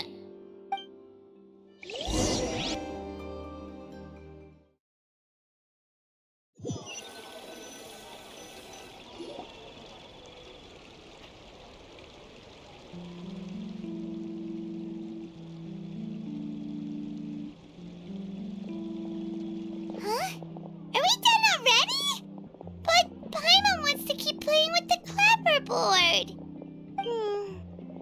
feel, Traveler? Is your arm sore from holding the camera all day? Good work, you two. You too, Shivers. You were quite the actress today. I've read this novel many times before. I have a good grasp of my character's mindset. Anyway, do you remember my request from yesterday? Oh, right! We were having so much fun that Paimon nearly forgot! You have a case where the murders seem really similar to the cases in the novel, right? So, how are they similar exactly? In the story, the main characters grow up to become two musketeers, always using their guns to carry out their revenge. And on each of the victims, they place a rainbow rose as a signal that they've returned. Yes, that's correct. We found rainbow roses just like in the novel. Seems like you're connecting the dots now. Oh, that does sound pretty concerning. Especially after seeing the script today. Oh, now Paimon can't stop wondering what kind of ulterior motive the murderer might have. What do you think, Traveler? You're smart. Paimon wants to hear your thoughts. Good. On behalf of Fontaine's Special Security and Surveillance Patrol, thank you for your dedication to justice. There's no time to lose. We should start investigating right away. Follow me. Huh? Right now? But we just got done filming all day. Paimon's so tired. The most valuable intel always comes after nightfall. They are like small, remote islands in the middle of the sea. If you don't stay vigilant, you will pass right by them in the fog. That's how one of my favorite books always puts it, at least. So, where are we going right now? Let's start by checking out some workshops that sell mechanical components. If the culprit is making their own weapons, it's very likely that they'll visit those sort of places.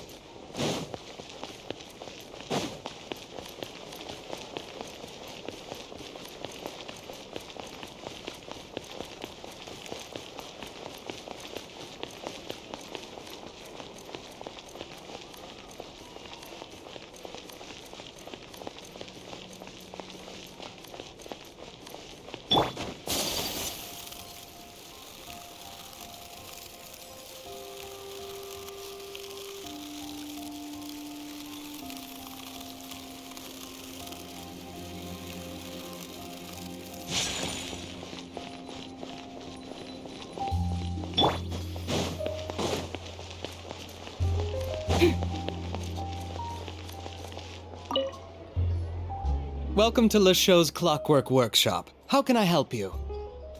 Hello. I'd like to know if anyone has purchased some special components lately. Special components? Sorry, could you be more specific? I mean the kind of components that aren't typically used for clockwork toys, but for firearms. Huh? For firearms? No, we don't sell those sort of things here. Don't misunderstand. I'm not here to cause any trouble. We are merely investigating a case, and we're hoping that you could cooperate.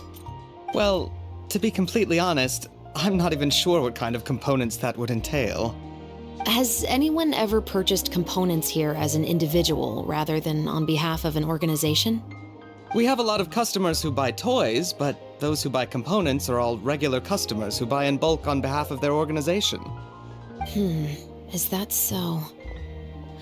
I understand. Thank you for your cooperation. You're welcome. It's the least I can do.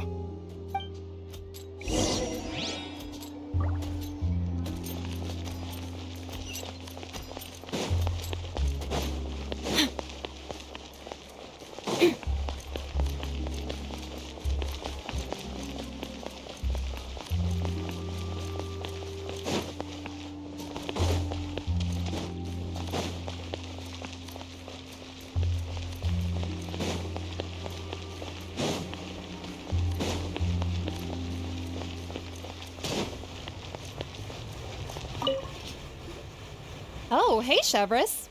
Run out of oil for your musket again? Hello, Estelle. I want to know if anyone has come to your shop recently to order some firearm components. Oh, is this another case? Let me think. I don't think so. Some people have requested that I make some prop guns for the Fontanalia Film Festival, but I refused all of those requests.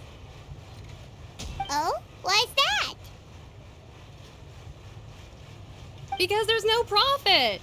I only make things here that can do some real heavy lifting.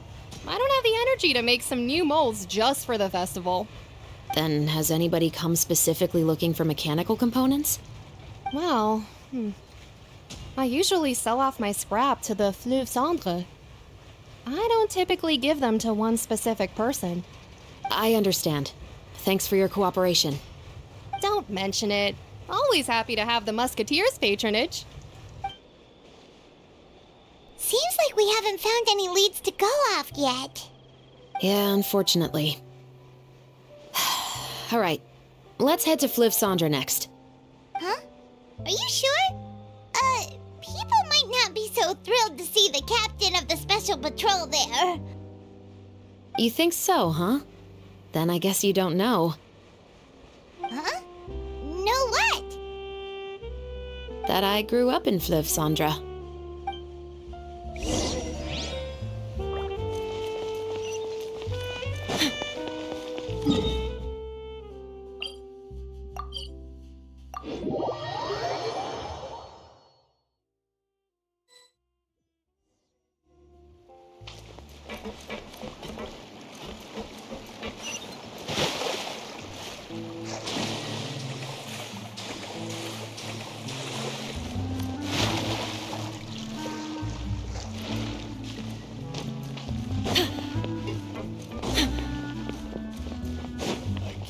Finally on the right path. It's taking him so long. It's been a while, Tetro. Please, just get on with your request. I want to know if you've heard anybody talking about muskets lately. Information isn't free, you know. I've heard that bandits have been extremely active in the countryside recently, and they've been affecting the delivery of goods to Poisson. I can allocate some more manpower to help out with that problem. What do you say? You're still as helpful as ever. One of our men got drunk at dinner about a month ago and lost his gun. 3 days later, it turned up in the corner here. What's weird about that? He just forgot where he put it, right? This is Fleuve Cendre, my friend.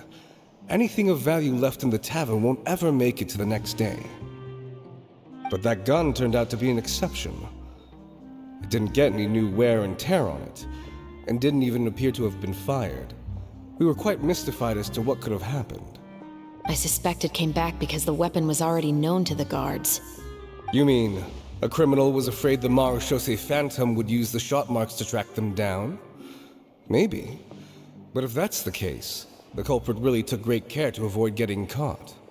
I didn't say anything about a criminal. In Fleuve Cendre, knowing who was killed is as easy as knowing what clothes you're wearing today. It's the guy living in the east side, isn't it? I've never liked him. Every time he's here, he just orders a drink and sits there with a nasty look in his eyes. So, who was the one who lost the gun in the first place? Don't bother. Even if you ask, he wouldn't admit to owning a gun to some strangers. Not to mention the captain of the Special Security and Surveillance Patrol. He's right. I know you grew up here, Chevres. Even though you're on good terms with the Spina, you've still been gone too long. Not many people know you here now, and a lot of people don't like the Special Patrol. I know. So take my advice and don't show your face too much around here. It's for your own safety. I'll come and go as I please, and I'm afraid I'll be appearing more often due to my work. All right. Don't say I didn't warn you.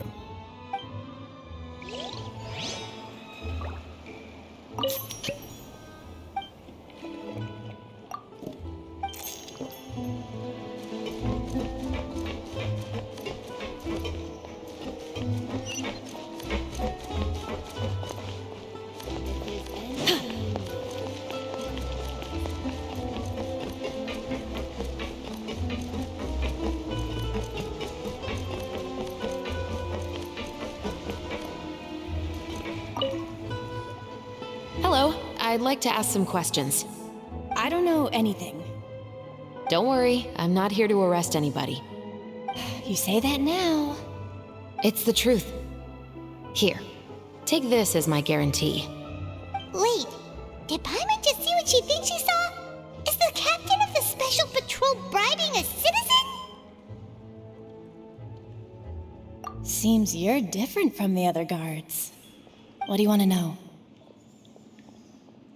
Have you heard anything related to muskets in Fleuve Cendre lately? Anything at all? Muskets, huh? All I know is that about 2 weeks ago, we started hearing some loud noises at night. So loud that it's been waking me up. Were they gunshots? Possibly. It's hard to tell around here. Someone's house collapsing, a pipe exploding somewhere, it's all the same. But the noises I'm talking about definitely happened after I fell asleep. Do you know where the noises were coming from? I don't remember clearly.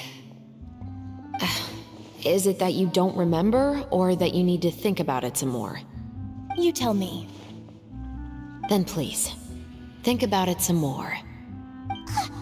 She's giving her even more Mora! The noises came from the end of the southern waterway. I came out and had a look for myself when I wasn't sleeping well, but I didn't dare get too close. That's all I know. All right, I'll take your word for it. Thanks for the pâte de fruits.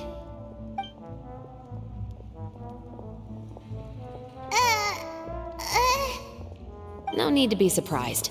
I grew up here, remember? I know how to get people around here to talk. My apologies, I'm all out of sweets. Though I do have some other tempting snacks in my custody. Fries, fried chicken, and even onion rings. But taking care of junk food is my responsibility. You're better off sticking to your normal, nutritious diet. Now then, let's keep going.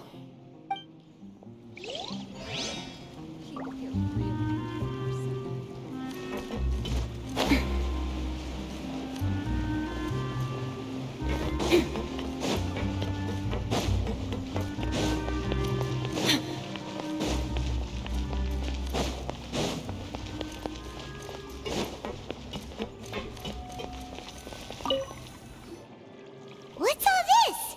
Some broken planks and barrels, as well as some liquor bottles? Yes, but have a closer look, Paimon. Even though somebody has purposefully tried to clean them up, these are obviously marks from musket bullets. In other words, someone was here trying to improve their shot. They were using the barrels and bottles for target practice. Could it have been the killer? Your guess is as good as mine. Although many people at Fleuve Cendre own guns, few hide the fact from others. And even fewer would go to such lengths to hide markings from practice shots. Anyway, let's go. There might be more to this.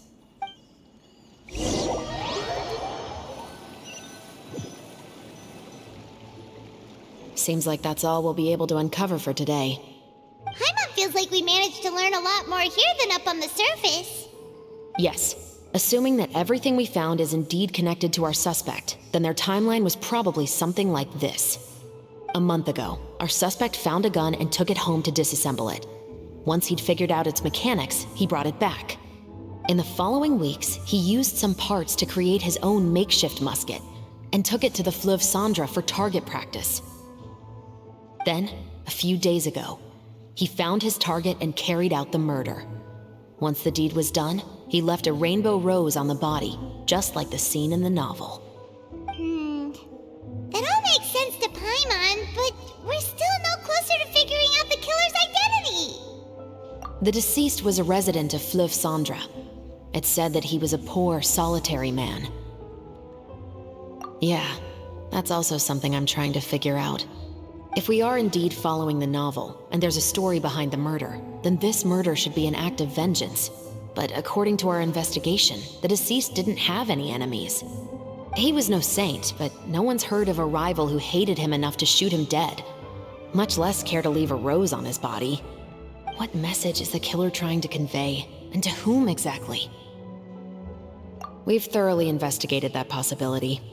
He claims to have spent the whole day at the Opera House on the day of the murder, and the staff there have confirmed his account.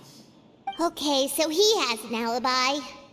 Not only that, he lacks a credible motive as well. He has a family of his own, and both of his parents are still alive. I've looked into his records. He was adopted at the age of 6, and all the proper procedures were followed. There are also records of him at an orphanage before then. In the story, the mother of the 2 musketeers was murdered after the children turned 10. Of course, he could have changed the children's ages, but I don't want to assume anything without evidence. More importantly, I've also had a chat with him in person. He didn't seem like the kind of person who would pull the trigger to kill a man. Then, what should we do now? We have all this new information, but it doesn't help us move forward. Investigations take time. I didn't expect us to catch the culprit in just a single day. How about this? Let's spend the next few days filming with the crew. We can continue the investigation once we're done with the film. I'm sure that given time, new leads will present themselves. Wait, but weren't you saying Intel is like small, remote islands in the middle of the sea just a moment ago?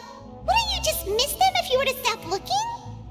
Ah, but the book had more than one reference to the islands, Paimon. Oh? What else did it say then? As long as you spend enough time sailing through the fog, you'll eventually come across an island.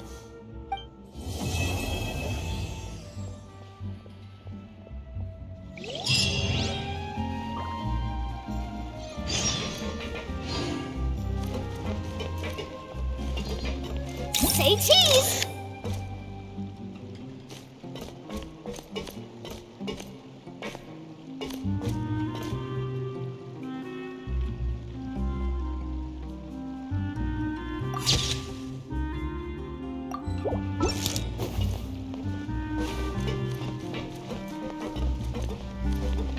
Hold that pose!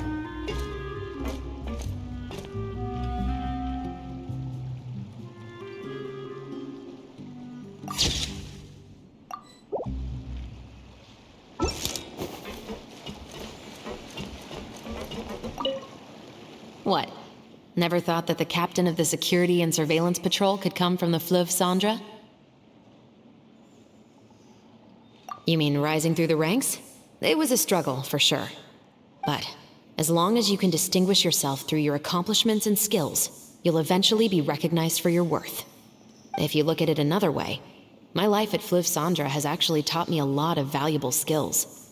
Skills like how to barter with criminals or how to think in their shoes. Of course, I'd appreciate it if you could keep this a secret between us.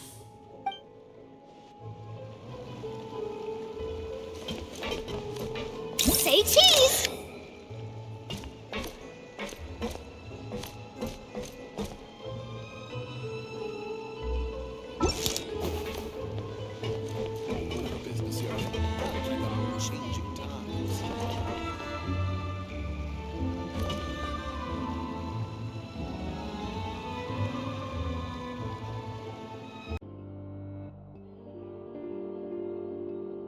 Art is the key ingredient in fine dining. It's filming time again! Our schedule is jam-packed for the next couple of days, too. We've got so many different locations and sets to cover. Anyway, let's head out and meet up with the others.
Everyone, we're looking to wrap with our 2 main ladies today. I can already smell our success. What do you mean, looking to rap? Oh, aren't you the expert now?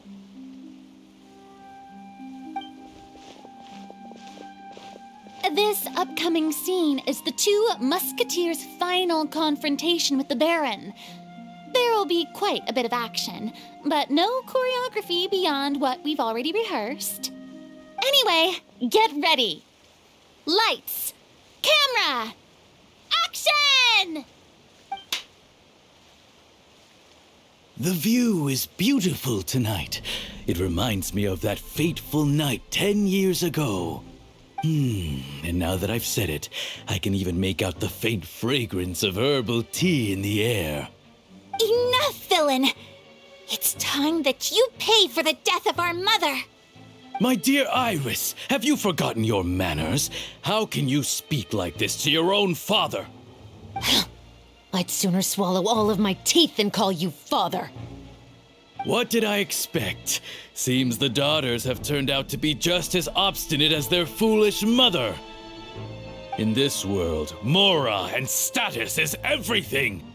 She thought she could blackmail me using her children and force me to grant her recognition and concessions? Ah, how naive can a woman be? Mother never asked a single thing of you. All she wished was for us to live a peaceful life, just like the others. It was you who personally brewed the poison of prejudice and sent Mother to her death. Compared to that deadly poison, the 2 bullets that will soon pierce through your heart will be like sweet mercy. And that's exactly why I said you're just as naive as her. Did you really think 2 muskets would be enough to defeat me? So let's see. What is stronger, Mora and power, or the 2 muskets in your hands?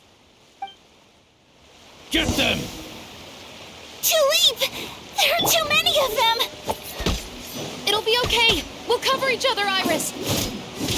And Mother will be watching over us, too.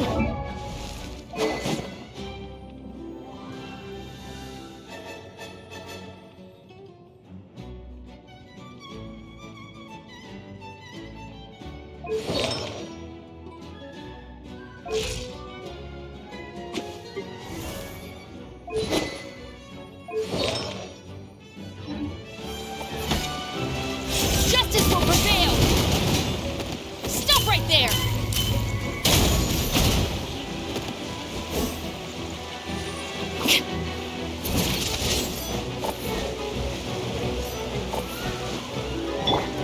Embrace the ice!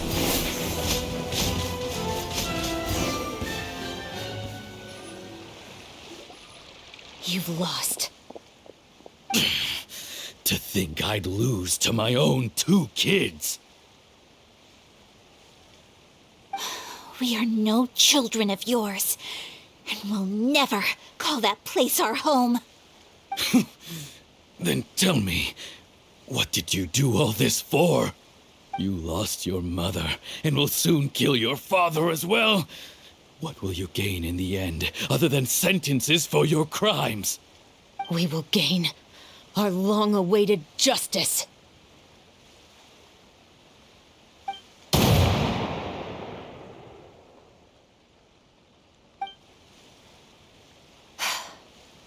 It's over. Finally, it's over.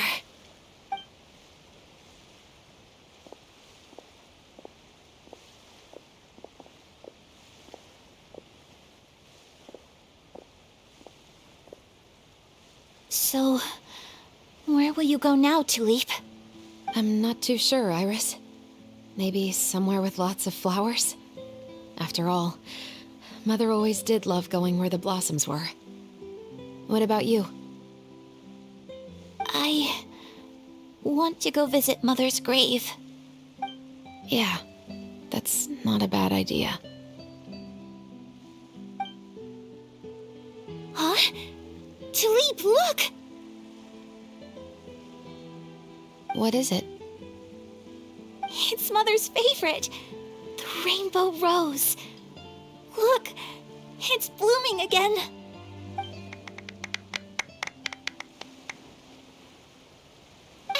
magnificent! That was beyond mesmerizing. Even I didn't expect the scene to go so well. And we got it in a single take. All right, everyone. We've got a wrap for Tulip and Iris. Congratulations, Ayaka and Chevres! Thank you. I didn't expect our parts to wrap so quickly. I wish I could savor the experience for just a bit longer. Paimon totally understands. Paimon's not ready to say goodbye to the clapperboard either. Filming has really been a lot of fun. You were great too, Chevres. The way you said, long-awaited justice. It gave Paimon chills. That is indeed my favorite line in the whole book. I still remember trying to act it out in my room the first few times I read it. Whoa, Paimon would have never guessed you're that type. Who doesn't like stories where the guilty are punished and justice prevails over evil? Don't forget, I'm the captain of the Special Security and Surveillance Patrol. Captain, I have something urgent to report. Please excuse me, everyone. I'll be back in just a moment. It's okay, don't worry about us.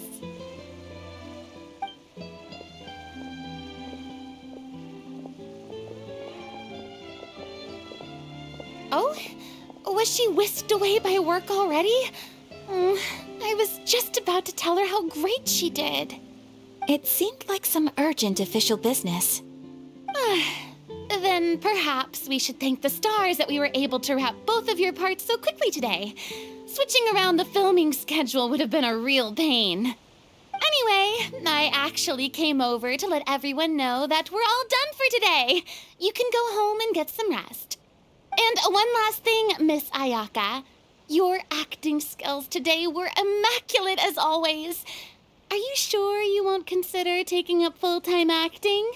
See, I just happen to know this great troupe that's still looking for a lead actress. Thank you for your kind words, Director Farina. Unfortunately, there are still many matters that I have to take care of back home at the Yashiro Commission. I cannot remain in Fontaine to pursue an acting career. Nevertheless, I will make sure to treasure this incredible opportunity in my heart. Oh, that's a shame, but I understand. Just let me know if you ever change your mind. I believe it's also about time for me to take my leave. But hopefully I'll see you on set over the next few days. Even though my part's wrapped, I'd still like to swing by and help out the crew. See you tomorrow, Traveler and Paimon. Yep, see you tomorrow! Well, what should we do next? Maybe we'll go investigate the case some more with Chevres today. Traveler, Paimon, please come with me. Huh? Where are we going? You could say that our ship has finally chanced upon one of those small, remote islands of intel.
Paimon's exhausted.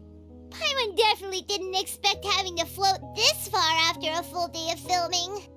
So, Chevres, why did you take us here? Affirmative. It wasn't anything conclusive, but it should show us a clear way forward. Have you ever heard of someone by the name of Emily? Oh, you mean that famous perfumer? She's a good friend of mine. She's lent me her aid several times in the past to resolve some difficult cases. After I discovered the rainbow rose at the scene of the murder, I sent it to her. After all, she's probably the foremost expert on flowers and scents in all of Fontaine.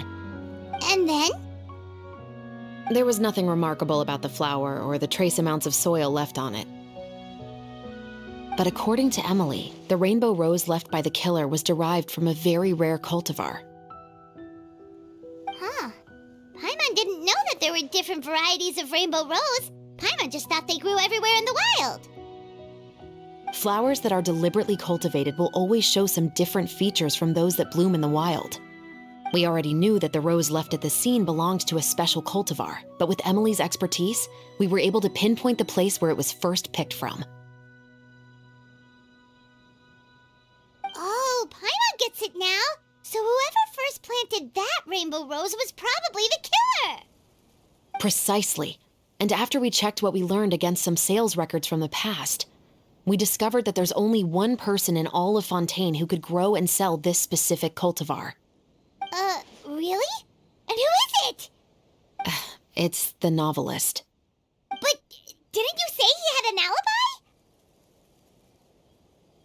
To be clear, I haven't changed my mind about him. I still don't think he was the one who pulled the trigger. However, that doesn't mean the true culprit never visited him at his home or never purchased a rainbow rose from his garden. Whatever the case, we will have to confirm a number of things with him. So you mean the next place we need to go is... Yes, we're going to pay him a visit at his home.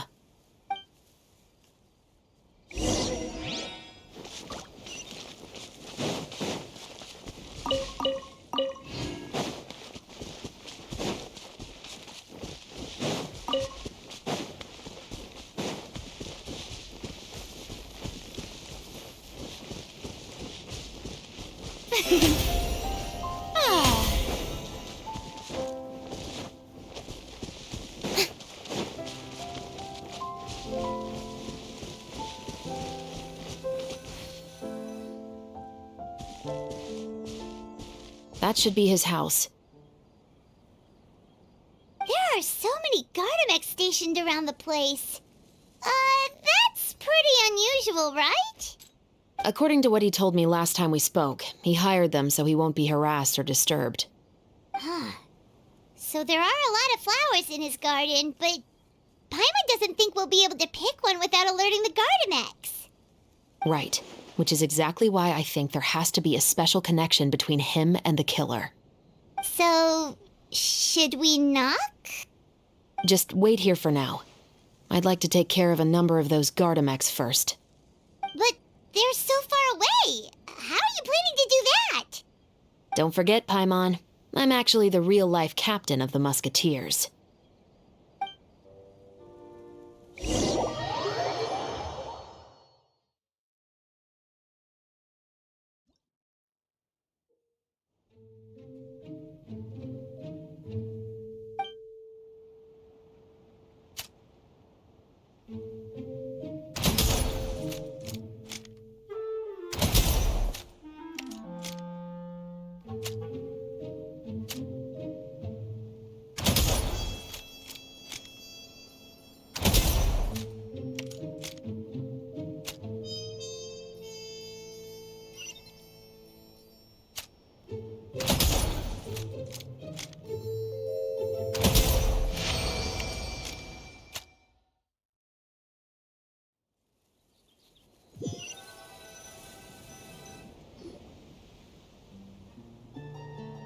All clear.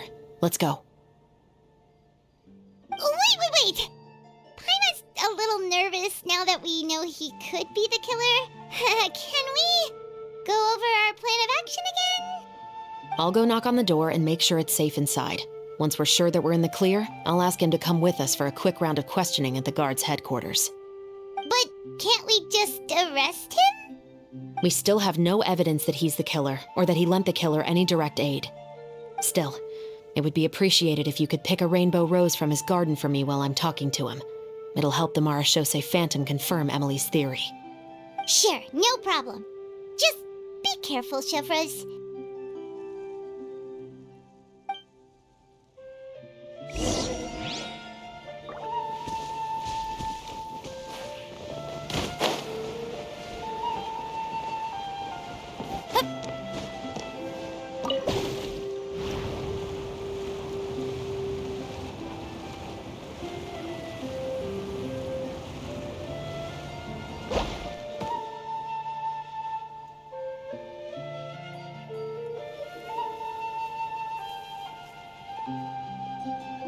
Excuse me, Mr. Baptiste, are you home? Who could it be at this hour? Oh, it's you, Officer Shavras. Would you mind accompanying me to the guard's headquarters, Mr. Baptiste? We would like to ask you some questions about a case. Oh, is it still regarding the murder case from before? I cannot confirm or deny that at this time. So it is then. Listen, I need you to come with me, Mr. Baptiste. Miss Shavras, I'll save you the trouble. Oh, and you two over there? There's no need for you to pick my flowers either. It's not time for them to bloom yet. Oh! Okay.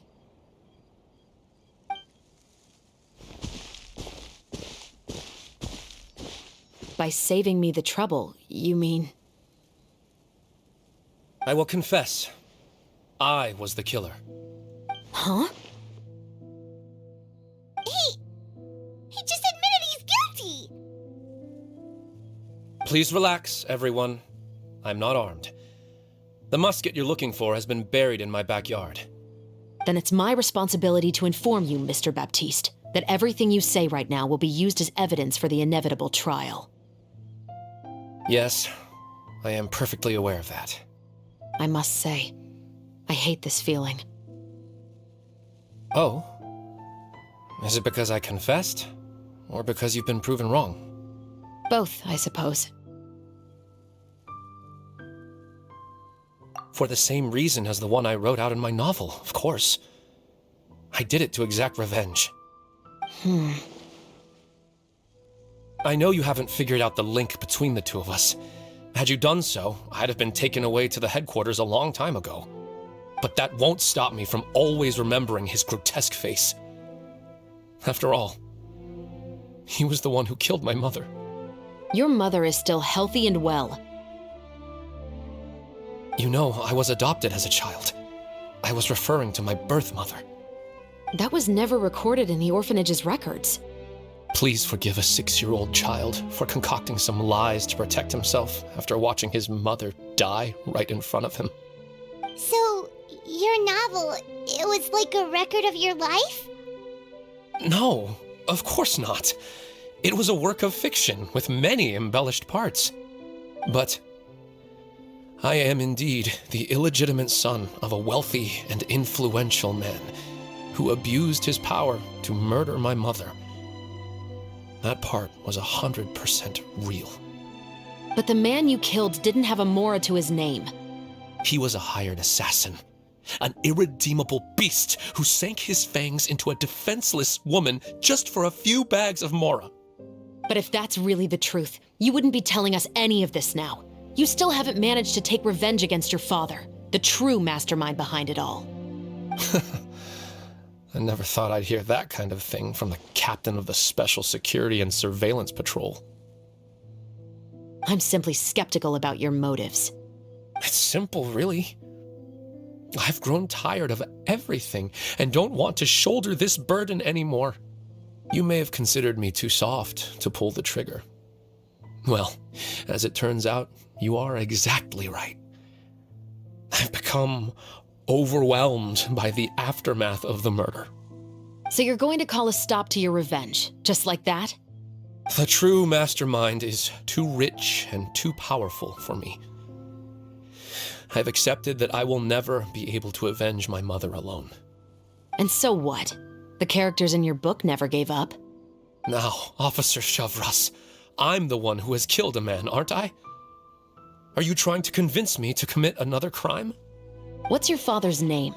How do you plan to prove the veracity of all of your claims? Well, I'd like to speak with you privately. Sure.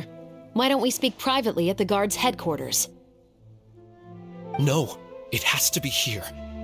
I must ensure that we won't be overheard. Fine. Let's talk here.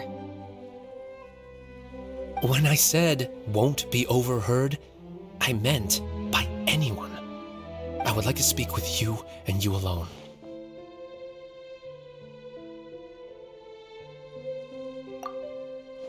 Thanks. I appreciate it. Please stay Chevres.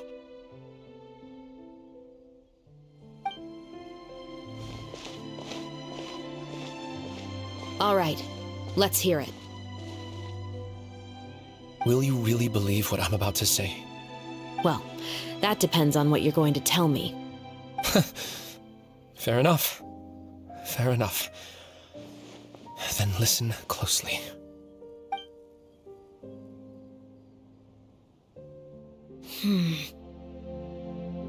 So that's how it's all connected. So, it seems you believe me after all. Do you want me to go public with this? No, of course not. At least, not right now.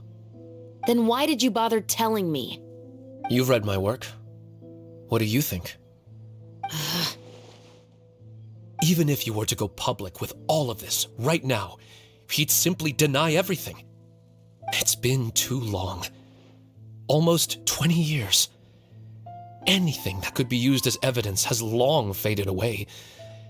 Even if there might have been a solitary island of truth once upon a time, it has long sunk beneath the waves by now.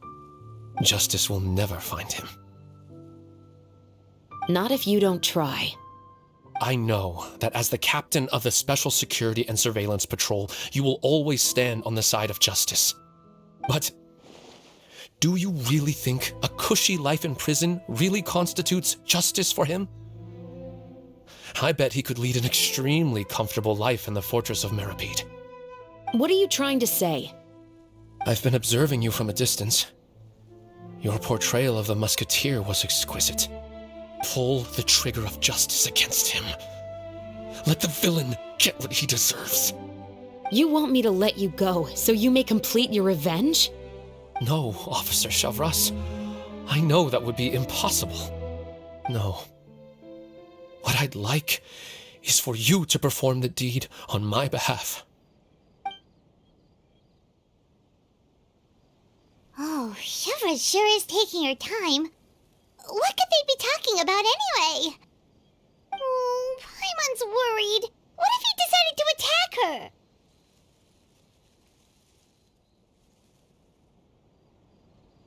Oh, you do have a point. Still, do you have any idea who the rich person might be? And why the novelist doesn't want us to hear what he's saying to Chevres? Sorry to keep you waiting, you two.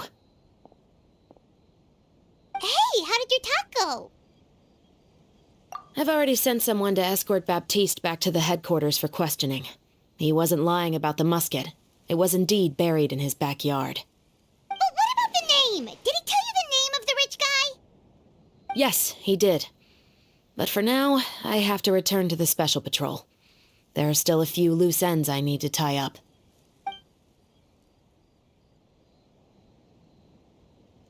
I'll probably be quite busy over the next few days, so apologies if you don't see me on set. All right, Paimon understands if you can't tell us everything you know.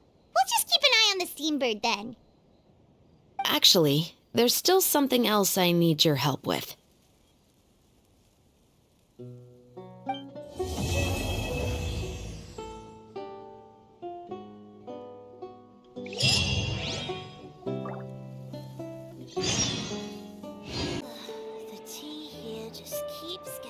More bitter.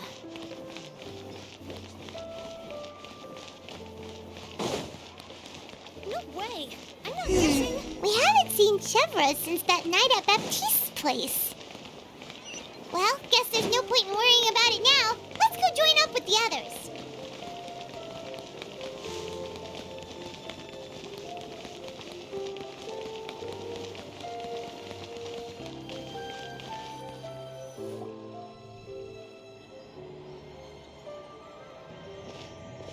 Good morning! Hayaka and I were just talking about you. Is Chevres still not joining us today? Probably not. We haven't seen her either. Huh? That's such a pity.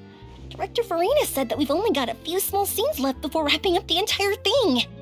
She even said that she'll get me into a couple scenes so everyone will have a chance to shine in front of the camera. We were also planning on having a victory feast once we're all finished filming. You can join us, right? If only Chevros was here. I still haven't taken a photo with her. I'm afraid that can't be helped. Those special patrol folks are like phantoms when they've got a case on their hands. But to be honest, I'm even more concerned by what I read in the Steambird earlier this morning. It said that the killer in the murder case was none other than the author of the Two Musketeers. Oh yeah, I heard about that too! He came forward and confessed his crimes, but gave no explanation as to why he pulled the trigger. We didn't know about this case at all when we joined the film. Is it going to affect the reception of our work? From a pure publicity standpoint, this will draw a lot more attention to our film. I have to say, though, that no director can be perfectly comfortable with garnering attention through means other than artistic skill. To be fair, I feel like that ship sailed the moment you allowed yourself to be named as the director on our posters. It's not my fault that I'm super popular. What was that saying again? My popularity has, Sunk to an all-time low? spread to the four corners of Teyvat.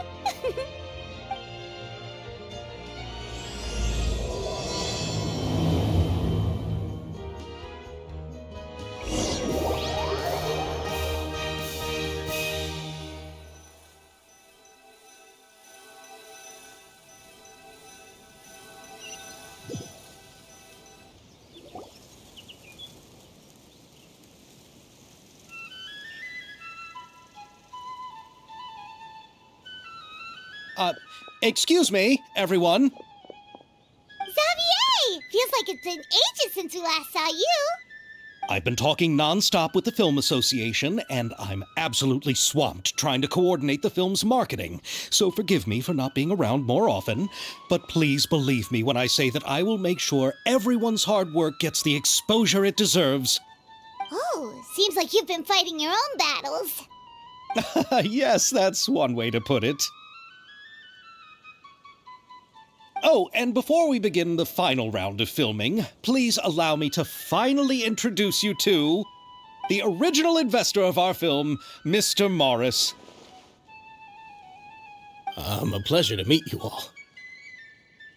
Yes, glad to make your acquaintance, Mr. Morris. We've heard about the issues you've encountered with your financial situation, and genuinely hope that things have taken a turn for the better. Oh, well, the situation has indeed improved somewhat. Don't worry, Mr. Morris. Accidents and last-minute challenges happen all the time. There's no need to blame yourself over it.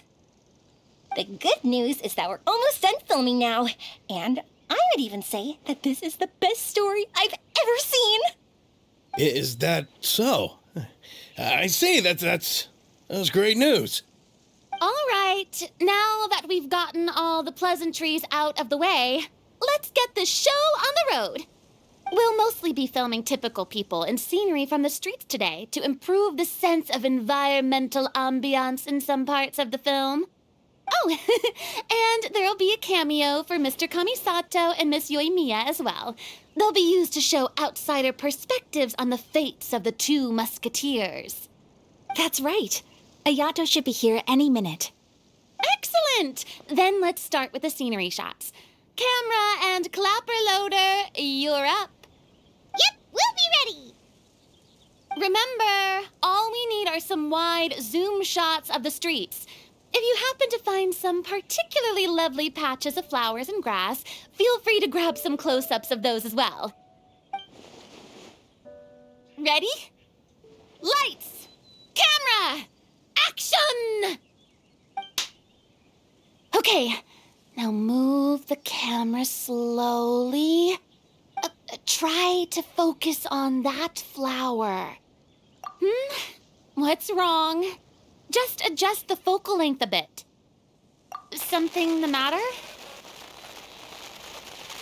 But wasn't it working fine for all the days before? Veronique, can we try a different camera? No problem. How about this one? All right, let's give it another try. Lights! Camera! Action!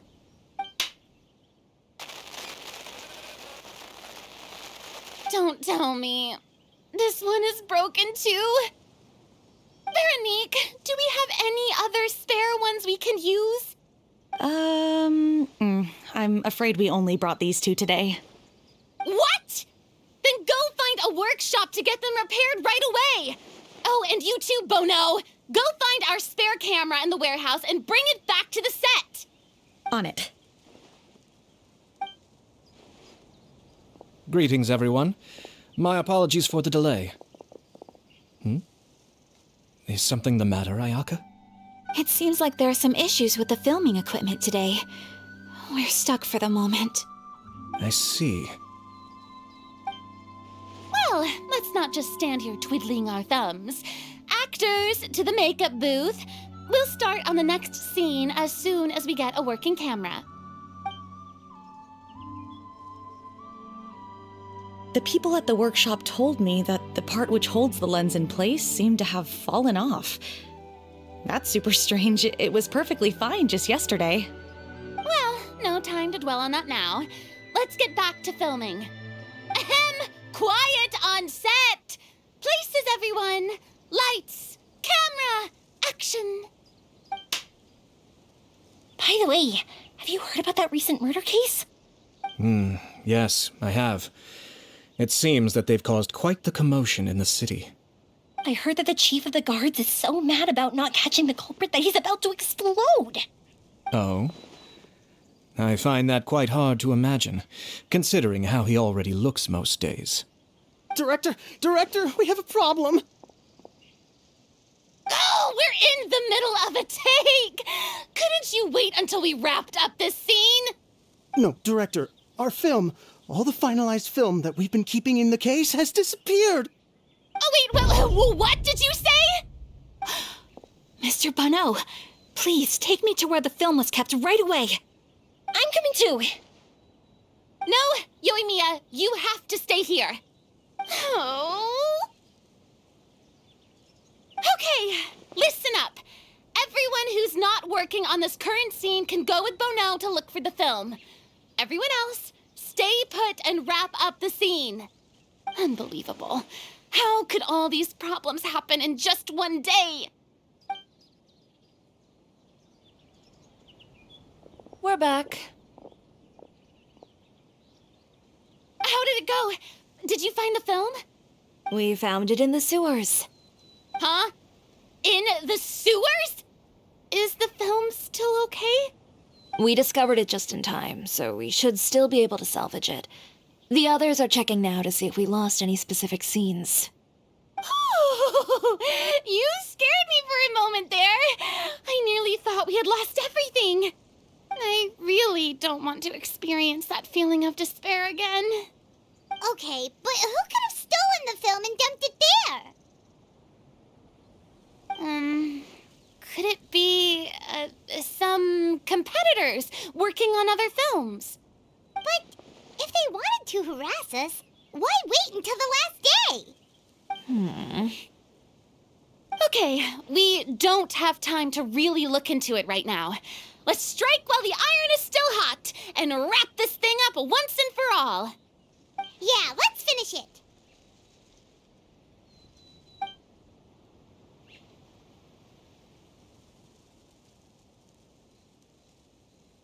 I would like to officially announce that our entry to the festival, The Two Musketeers, has now concluded filming! I'm unspent. It's so late already. Even though the filming process proved to be extremely challenging, everyone provided valuable and unique contributions to the final product. Thank you all for your dedication and support. And just like Director Farina, I would also like to extend my most heartfelt thanks to all of you. Really, you've all helped me so much. All right, let's save the awards speech for later and hopefully also get some rehearsals in before the real thing. Anyway, now it's time to party!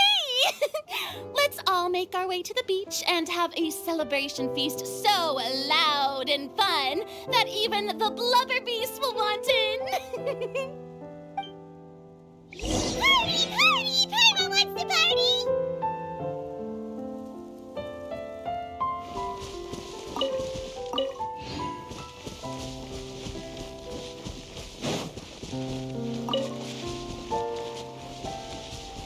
Whoa! This place is hopping!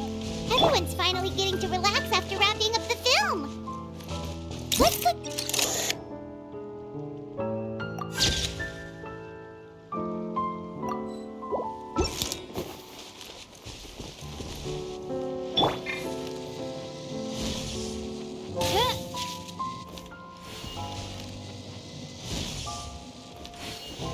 Have you ever seen a fireworks show, Mr. Morris? It's pretty amazing. I'm afraid I haven't, but I'll take your word for it.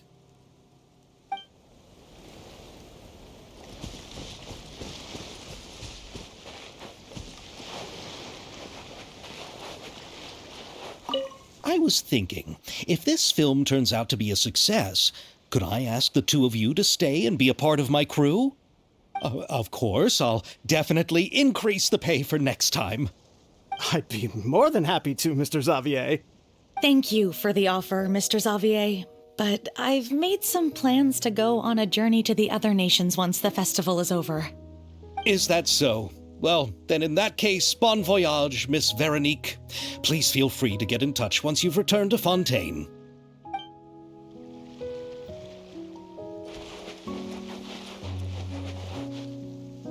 Hold that pose!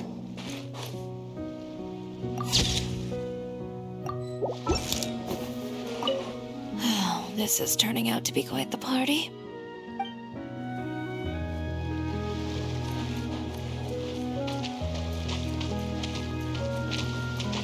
Smile!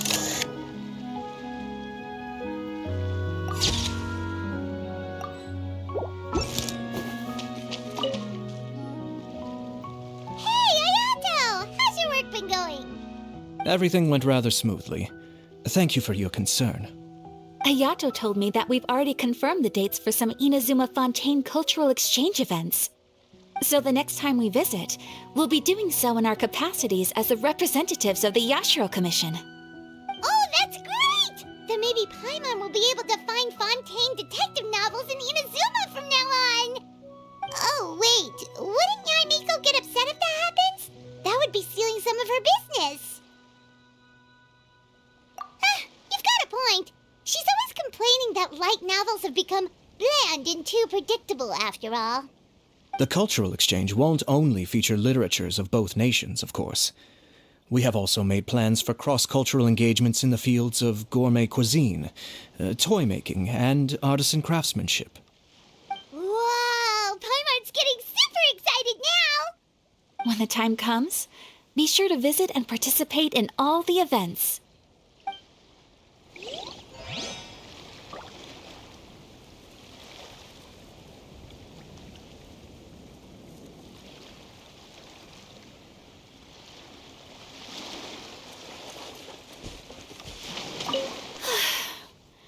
I wish we could have spent some more time here. Don't worry. It won't be long before we're back again.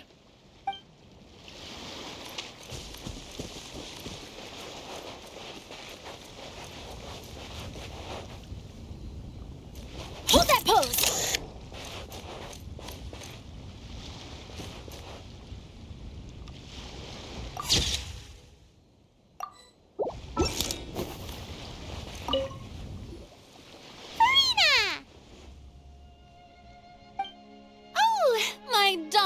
Clapper loader and camera operator. You've both worked really hard. Paimon thinks you worked even harder than us.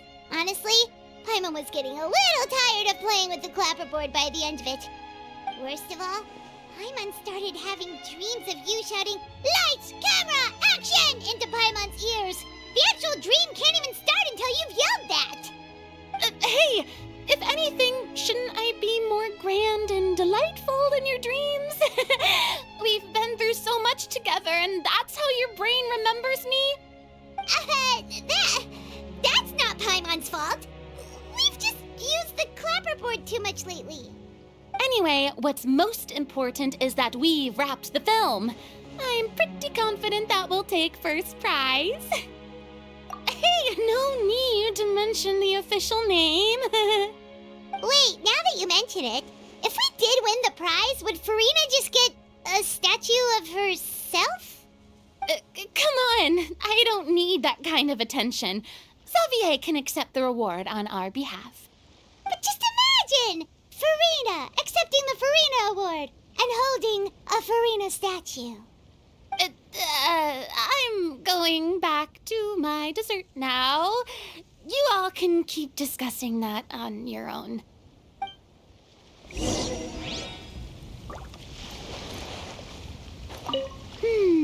What kind of dessert should I try next?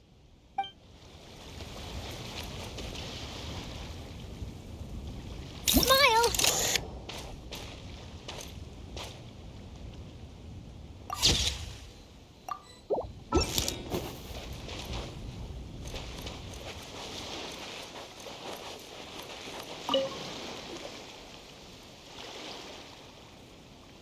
Chiori!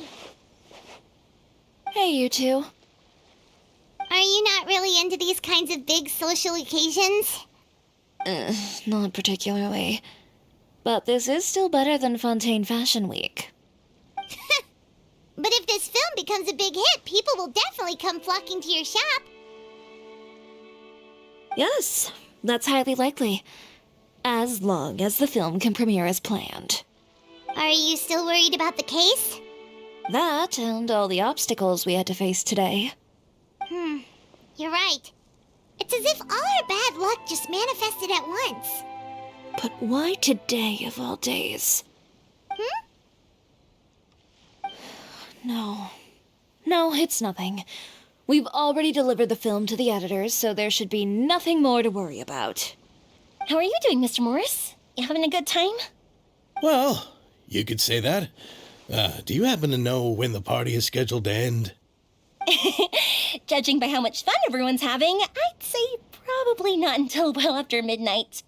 Is there something that you still have to take care of at home, Mr. Morris? Oh, well, I'm just not a late night person, so I might take off shortly. Oh no! Silly me. I almost forgot something super important. Oh, what is it? I prepared a whole batch of fireworks for the party, but I forgot to bring them over from the warehouse. Fireworks, you say? That's truly a pity. Sorry things didn't go as planned. Could you help me carry them over, Mr. Morris? I won't be able to fetch all of them by myself. Me? Are you sure that you can't find anyone else? I just wanted to make this a surprise for everyone. The warehouse isn't far from here. We'll be there in no time. Pretty please, Mr. Morris. These are some of the best fireworks I've ever made. So I also want you to see them before you leave. They're stunning. I promise that they'll be a once-in-a-lifetime experience that you'll never forget. But... It's okay. Just come with me. If we're sneaky enough, nobody else will see us leaving. All right. The warehouse is right over here. I moved the fireworks there in advance, so it shouldn't be too much work bringing them back. Shh! Don't let anyone else see us. I still want it to be a surprise.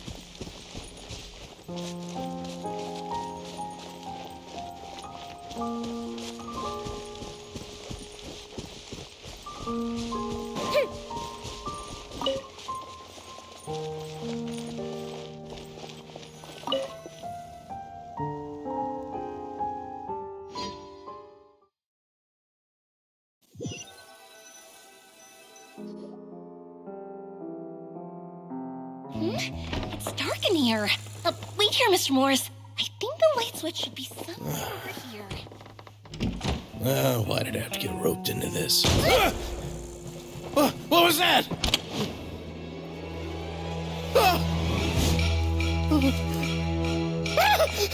Who's there? Get me out! Get me out of here! Did you really think you'd get away, Morris?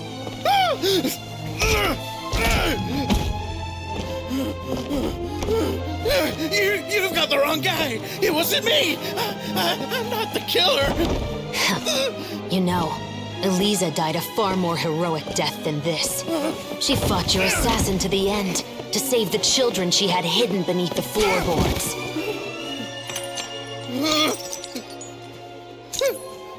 That is Eliza's pendant.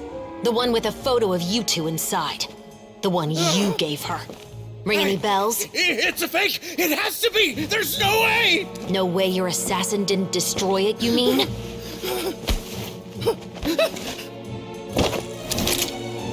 Did you ever love her, Morris? Or was killing her always the plan? No, please. Listen to me. I told Eliza to keep us a secret. I paid her plenty for her silence. I never thought she'd keep the child. Everything was gonna come out, and I had no choice. She'd force my hand. No! I'm begging you. I have money. Just name your price, please. You can keep your Mora, and you can go to hell.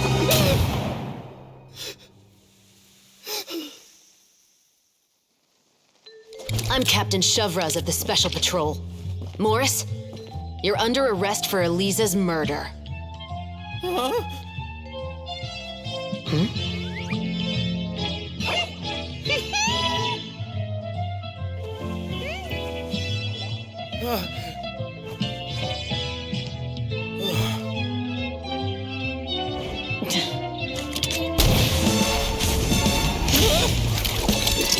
You're under arrest too, prop manager Veronique.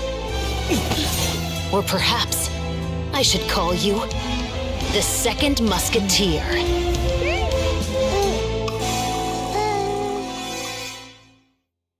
Wait, what's going on? This wasn't in the script. Drop the gun, Veronique. Why? Why would you keep me from exacting revenge on this heartless monster? Drop your weapon. This is my final warning.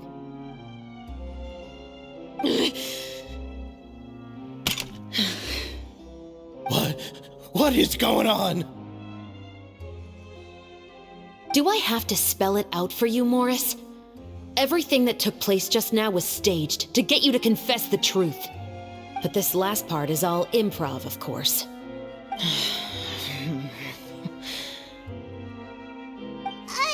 Shivers, you told us you wanted us to help you stage a play. You never said anything about the Second Musketeer. It's because even I had no way to confirm my theory until now. Thank you for your performance, Yoimiya. Could I trouble you to go and bring in the other Special Patrol members? They should be on standby just outside. Oh, and please tell the other cast members not to worry about us. We'll be rejoining them shortly. On it!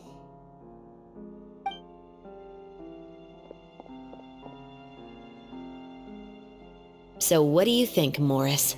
Care to talk about what happened 20 years ago? My patience is limited, you know. Don't force me to take you back to the interrogation room. I'd wager that you wouldn't last for more than a minute in there. With the recording we made, you have no chance of winning in court. Cooperating with us now is the most practical move. All right. I'll talk. I hired an assassin to murder Eliza. She once worked as a maid on my family's estate. She was very beautiful, and after some time I fell for her. We kept our relationship a secret and carried out an affair for some time, but it wasn't long before she became pregnant. And if my parents ever found out, they would have stripped me of my inheritance and status, driven me out of my home. I also didn't expect Eliza to insist on bringing the pregnancy to term. She even asked me to leave my family and travel far, far away with her. She believed that you were truly in love with her. I didn't have a choice. I gave her a large sum of Mora, told her to leave the family and to get rid of the baby. But then years later, she sent me a letter. There were photos of 2 children, and she even asked if I could find some time to visit them. Huh? 2 children? Paimon thought Baptiste was the only...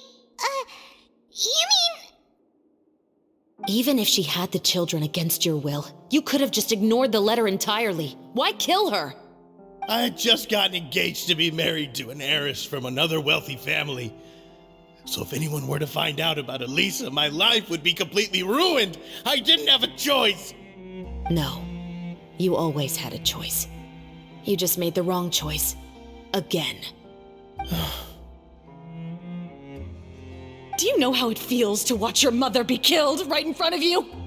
My brother and I were hardly even school age yet. We were hidden beneath the floorboards, grasping each other's hands like a lifeline. We were so terrified that we didn't even know we could ever take a breath. All we could do was to watch Mother try to fight back, and then collapse to the floor. Even after the assassin left, we were still too terrified to leave our hiding spot.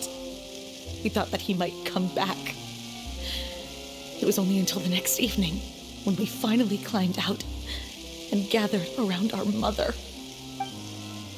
But she had already become cold and stiff to the touch. You made up your mind right then and there to bring this case to light. Not only that, we resolved to get our revenge. And that's why you became the Musketeers. No, that's why I became a musketeer. The man from before was also killed by me. My brother had nothing to do with it. I figured as much. You did? I once told these two that he didn't look like a killer to me. His confession from that night also rubbed me the wrong way. I think what really tipped me off was, how could I not feel a sense of regret in him? Huh? He confessed faster than any criminal I've ever met, but he didn't say a single word about you. He insisted that he was the sole perpetrator in the case. But after the questioning ended, I disassembled the musket we dug up from his backyard, put it in front of him, and told him to reassemble it. Wanna guess how far he got? He had no idea where to even start. He's never touched a gun in his life. Based on that, I determined that he was not acting alone. He only surrendered himself to draw our attention and create a moment of opportunity for his partner. So, I decided to play along. And as expected, the second musketeer followed us without hesitation once she saw Morris get separated from the rest of the cast. Besides, why else would he call the novel The Two Musketeers? But how did you know it was Veronique? I figured it out the moment Baptiste told me his father's name. That so-called financial crisis was all just a ruse. He just wanted to sign up as the investor and then leave the film without any source of funding. After all, he has a vested interest in minimizing the reach of this story. It's really just the same thing as what he did to Elisa all those years ago. Human scum. But then Xavier pulled out all the stops and got the film made against all odds. Morris couldn't have that. With the killer in custody, he figured it was safe to act. And so he came to visit the set today, just as I expected. Wait, so you were behind all those mishaps today?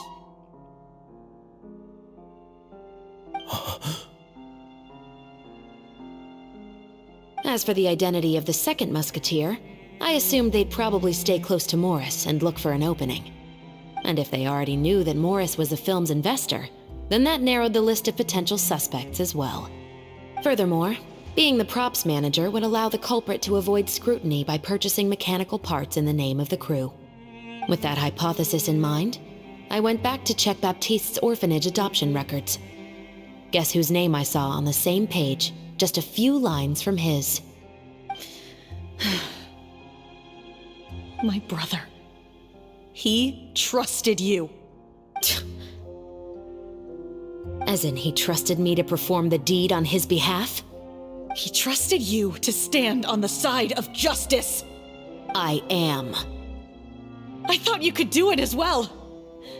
Oh, the look on your face when you told him to go to hell. I really thought you'd put a bullet in his brain. You know what he has done. Are you telling me that you'd rather see him spend the rest of his life living like a king in the fortress of Meripede? I will never be able to forget the feeling of my mother's cold, lifeless hands. And you would call this ending fair? Is this what you call justice? I won't lie, Veronique. I did hesitate when your brother first told me about the truth. I wondered. I agonized over whether I should really put a bullet in his head. So why don't you? Because that should never be how justice is carried out in this world. Perhaps, to you, justice is simply reciprocated, an eye for an eye, and a life for a life. But everyone has their own understanding of justice. If everyone were to pursue their own definition of it, there would be no more order in this world. Today, you'll kill Morris, and tomorrow, his children may come for you. The world cannot render judgments based on a desire for revenge. That will only lead to a cycle of revenge, as well as the destruction of order and civilized society. Fontaine is founded on a set of laws and a standardized code of justice. That is why we are the nation of justice. But with all that said, I will promise you this. Morris will not lead a cushy life in the fortress of Meripede. Chevreuse, the rest of the special patrol is here. Thank you so much, Euemia. Letelier, Terena, please take them away.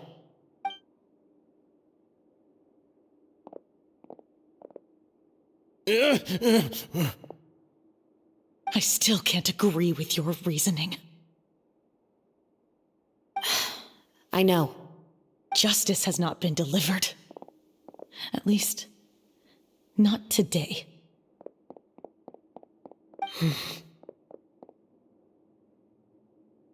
Chevreuse. Let's go. We should give an explanation to the crew. Thank you for your concern.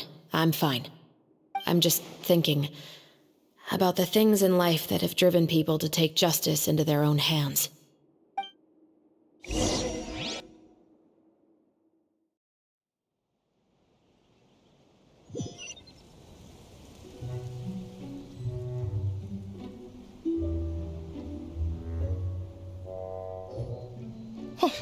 Who would have thought Morris would turn out to be...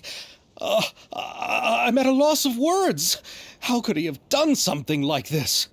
I'm just glad that you're all safe and sound. Who knew that such a labyrinth of cases would be behind this story? Well, what should we do now? We have a finished film, of course, but should we still go ahead with the premiere? What do you mean? Shouldn't you be even more motivated to spread the word now that you've learned the truth? Chiori is right. I'd also like more people to see this story for themselves. But the real ending of the story seems to have deviated somewhat from the one in the script. Is that still acceptable to you, Miss Chevreuse? The call is yours. We still have time to reshoot an ending if that's what you'd like. No, it's fine as is. I like what we have for the catharsis. Romanticism is what gives works of art their appeal. Fiction is able to explore means of restitution that could never work in real life. Just like the real world, the world of stories also has its own set of rules and justice. These different possibilities are what initially drew me to reading in the first place. Sounds good to me. I support your decision. What about Veronique? Will she be okay? She will soon face her judgment alongside her brother and Morris. If I had to guess, they'll probably all be sent to the fortress of Meripede. I'll make sure to give Risley a heads up about it. Oh, you mean that kind of heads up? Exactly. Ahem. All right, then the matter's settled. Now that everything's been taken care of, there's no reason for us to keep looking all gloomy and grumpy. Let's get back to the feast and enjoy each other's company. We'll be starting the post-production process tomorrow. You should join us, Chevreuse. You missed the first few hours of the party, didn't you? All right. Count me in. Then I'll wait for you over there. There's still some good news that I'd like to share with Chevreuse. Traveler, Paimon, could you wait for me by the sea after the party ends? I'd like to go on a brief walk with the two of you. Thank you very much.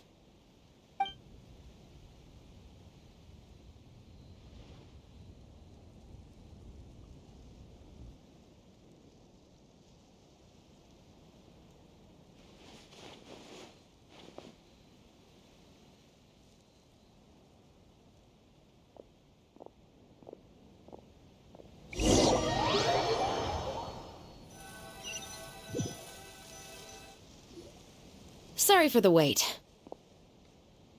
Oh, we weren't waiting long at all. Is there something else you wanted to tell us? No, I don't have anything new to share. I just felt that since you were my investigation partners, I should have another conversation with the two of you.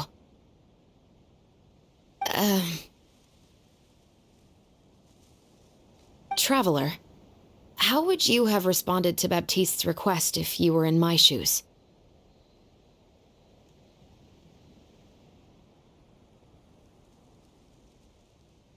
When I was young, my father often took me here to swim. We'd come rain or shine, even when it was freezing cold. He told me that swimming was the best activity to train one's strength of will. You could never give up before reaching the shore, especially when the water was cold. Oh?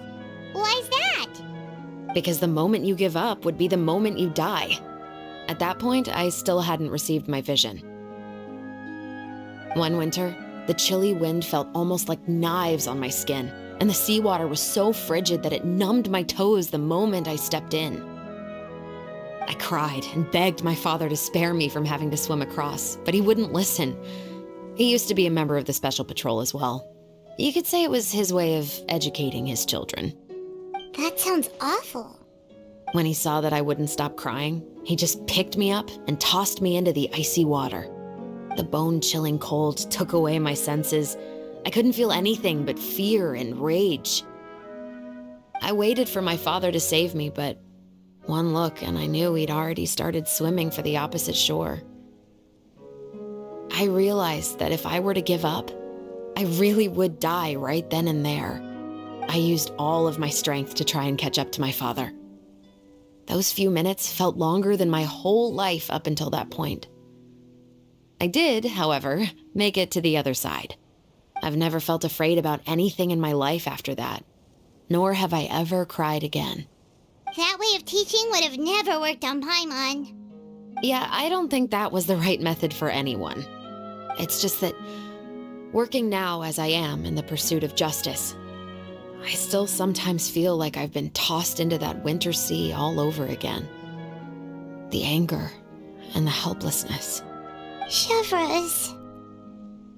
But the worse I feel, the more I know to never give up. The alternative would be to forever lose myself among the waves. Anyway, how about a race? Neither of us will drown, but we can still see who swims faster. You guys go ahead! Paimon will grab the clapperboard to mark the start of the race.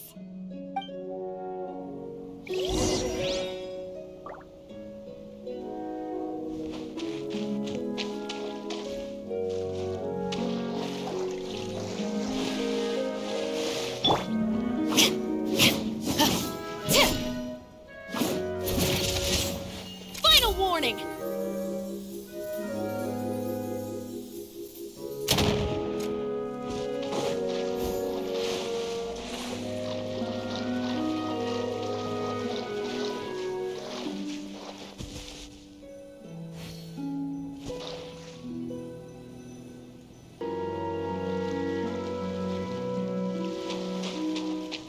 Stop right there!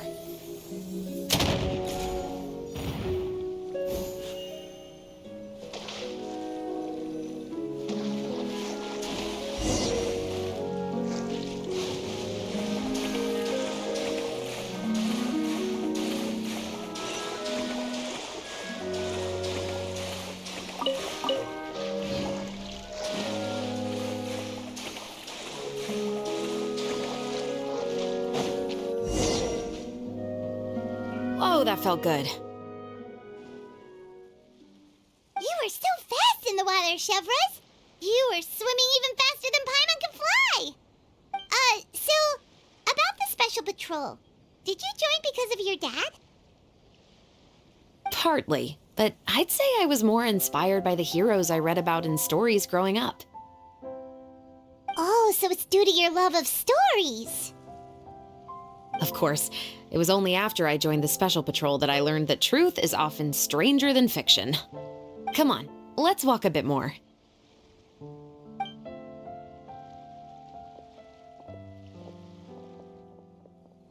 To be honest, I do sometimes question whether the decisions I make are the right ones. But I know that no matter what, I must keep swimming. Because the only thing I've got my eyes on is the shore in the distance.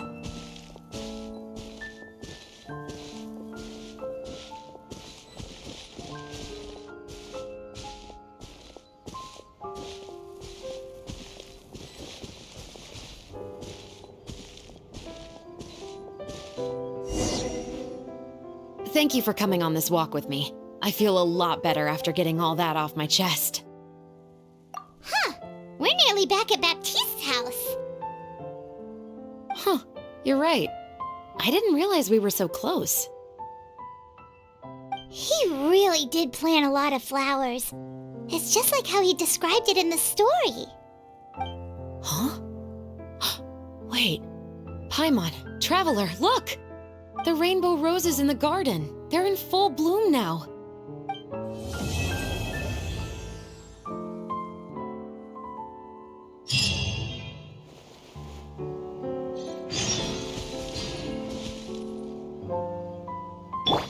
Hold that pose!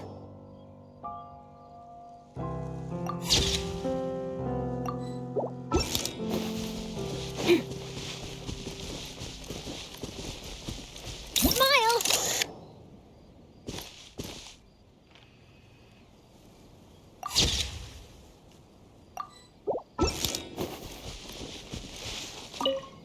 Even though it's a bit late, I must thank you for investigating this case with me.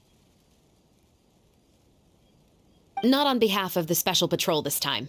It's a personal expression of gratitude from yours truly. Oh, you want to hear more about my father? To be honest, I didn't spend that much time with him. He was always busy with the Special Patrol, so he would often return home really late at night. Some nights, he didn't come home at all. Once, he didn't come home for a long time, maybe a whole week or so. When I went out to buy food, I learned that he had become a criminal, and by extension, that made me a criminal's daughter. But we can talk about that another day. I actually have a lot of sympathy for Veronique and Baptiste. I can understand the hatred they feel for their father. But that doesn't mean I'll allow them to walk the path of evil, even if it might lead to another sense of justice. Films are different from the real world. They're a form of art and represent the wishes in people's hearts. I adore the two Musketeers, and I'm very happy to have had the opportunity to act the role as one. I can't wait to catch the film when it premieres in the Opera House. I'm looking forward to seeing the audience's reaction to the climactic ending. Thank you for looking out for me. I'll see you at the award ceremony. I'd be very surprised if we don't win.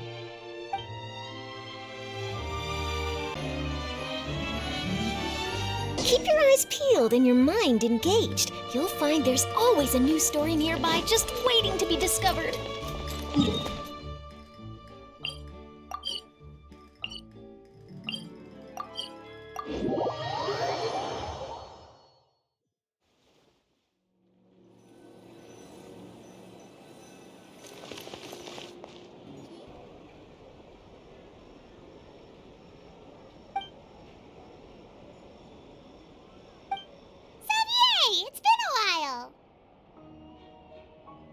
Hey there, you two!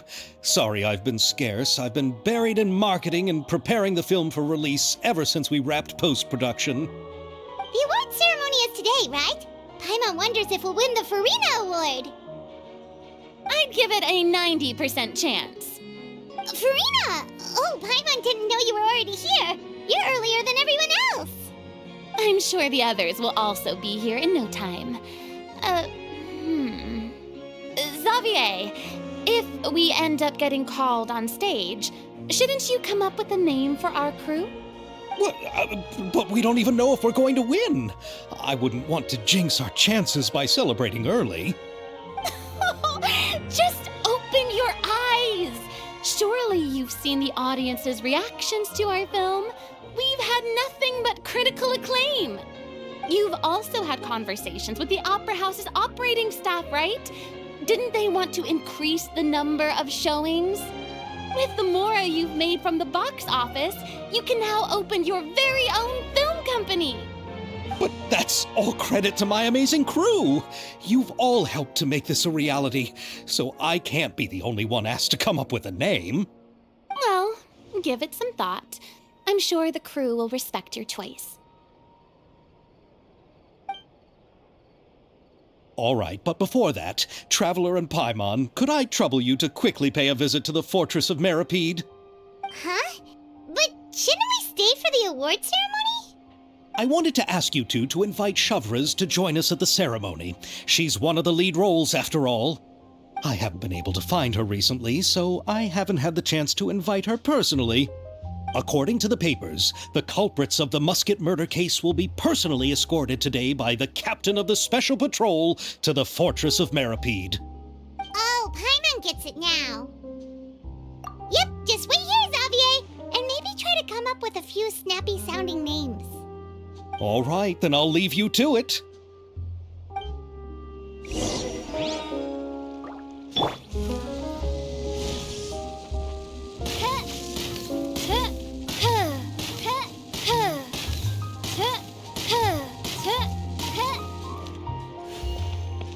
Will we really win an award? Trust me. When have I ever been wrong about something like this?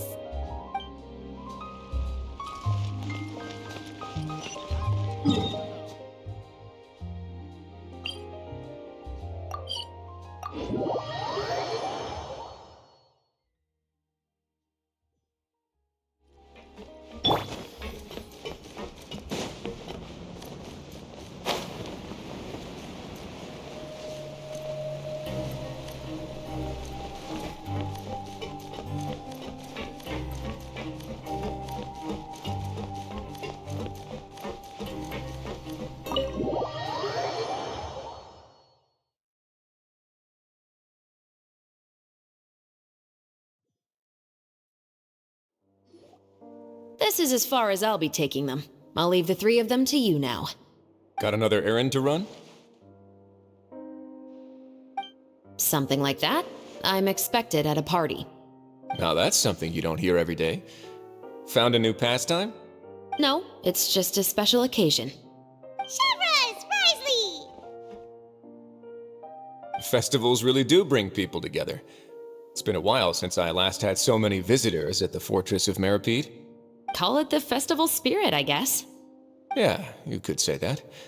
Even our head nurse has gotten herself all worked up preparing super deluxe nutritious shakes. Just one gulp and you'll have met all your nutrition needs. Were you talking about work just now? We've already finished discussing everything. So, what do you think about my heads up, Mr. Risley? I believe I haven't yet made any promises or guarantees. But you also didn't shoot me down. Here, how about this? You could give everyone a copy of the newspaper. Perhaps on the day when the cover story happens to, oh, I don't know, expose a certain someone's misdeeds from 20 years ago? I suppose then a certain someone may soon find himself the most unlucky person in the Fortress of Meripede? While another two people will soon be hailed as heroes. Speaking of heroes, did you two need something from me? Oh, actually, we're here for... You're here to invite me to the party, right? Don't worry, I didn't forget. Ooh, then let's head back right away! See you, Risley! Happy Fontanalia Festival! And the same to you.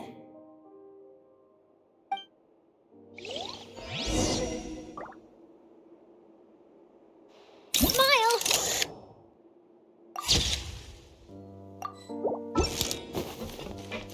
Please, go and enjoy the festival.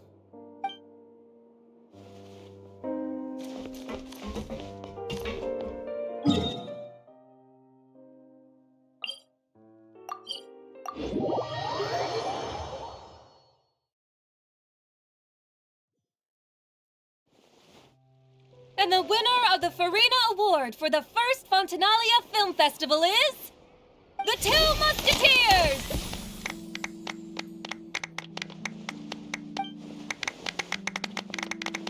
We won! We really won! Congratulations, Mr. Xavier. We won? I can't believe it! I really can't thank all of you enough! See? My takes on Fontaine's entertainment industry have never been wrong. Now, please welcome to the stage the producer of The Two Musketeers, Mr. Xavier!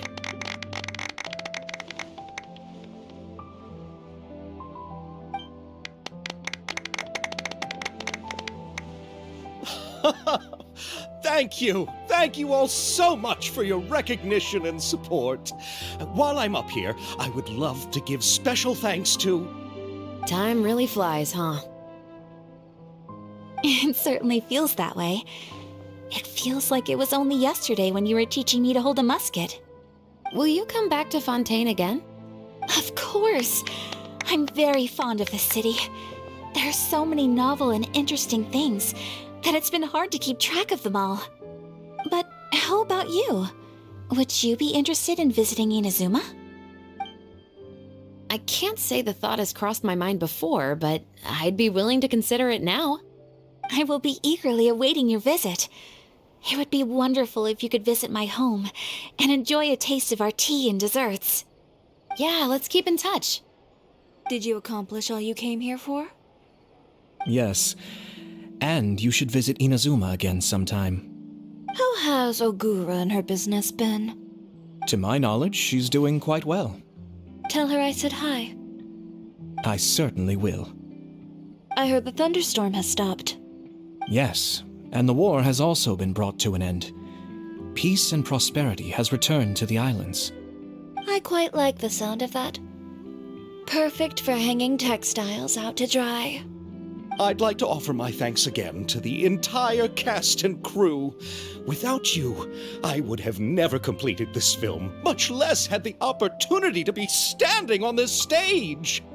With the support of my entire crew, I would like to officially announce our film company, Musketeer Pictures.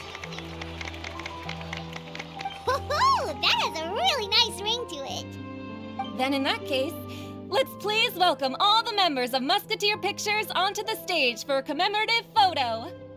Oh, Paimon didn't know we'd also be taking pictures. Director Farina, I believe you are the most deserving person to raise this trophy. Huh? No. There's no need. It's so embarrassing. It's an honor the director deserves. Yes, I agree. Just accept that you're not getting out of this. Ready, everyone? 3, 2, 1. Musketeer Pictures!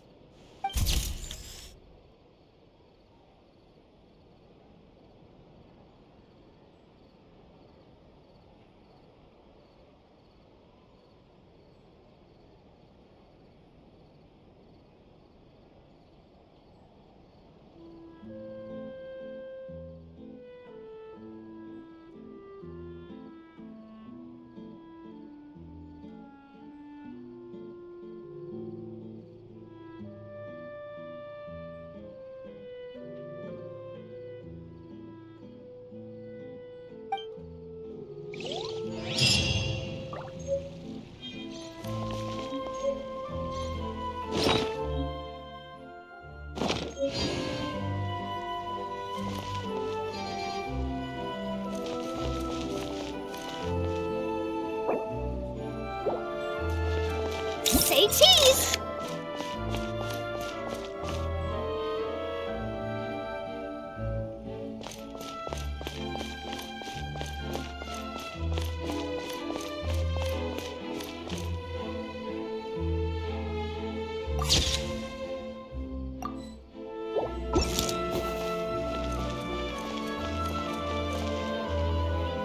Hold that pose!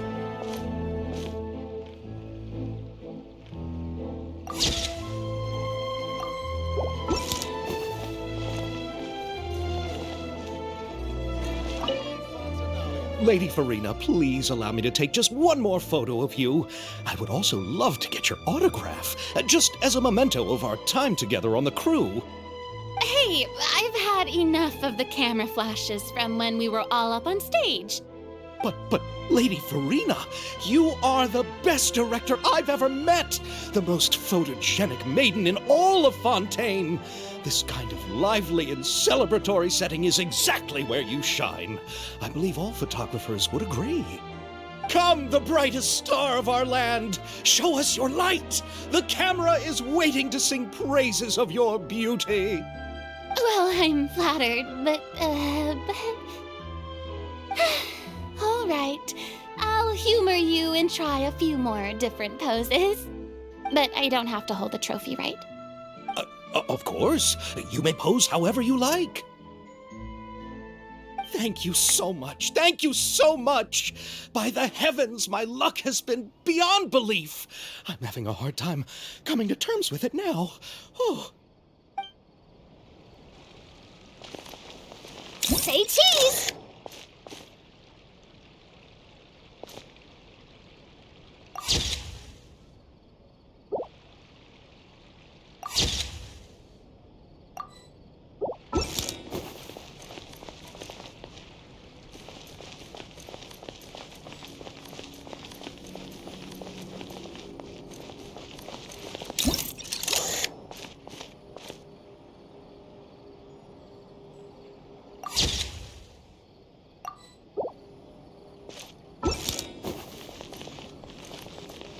Miss Yoimiya, we haven't had the chance to talk, but please accept my thanks for everything you've done over the past few days.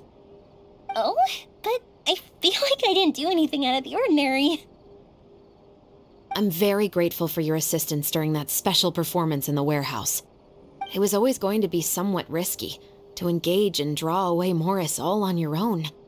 You're only a civilian and have never been trained to act in such a dangerous situation. Don't say it like that. As the director's assistant, it was my duty to help out the crew however I could. It was an honor to help you solve the case. I have to admit, though, my heart was thumping super hard the entire time I was laying on the ground. I was scared that everyone would notice. You did great. Oh, and before I forget, if you ever visit Inazuma, please come and pay a visit to Naganohara Fireworks. I'll make some fireworks for you. I even know what shape I'd make. I'm guessing a musket. Telling you now would ruin the surprise. If you really want to see it, just come and visit me.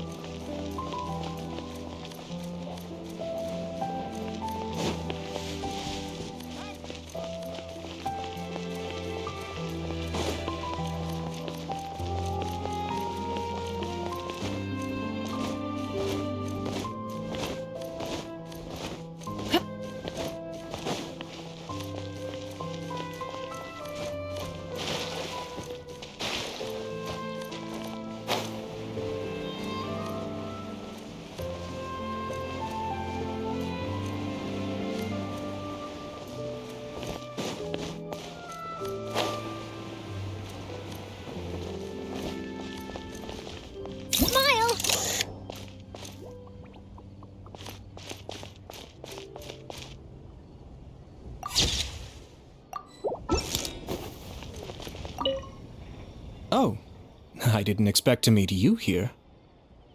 I've been told that this is a beverage called Fanta. I quite like its unique taste. The slogan, a font of refreshment, is rather catchy as well. I'm starting to wonder if I could incorporate it into our cultural exchange initiative. What would happen if we were to add some sprigs of mint into Fanta? I believe this is an idea worth testing. Or perhaps we could even take it one step further and mix in an equal amount of milk tea medley. But for some reason, I suspect that experiment wouldn't turn out well.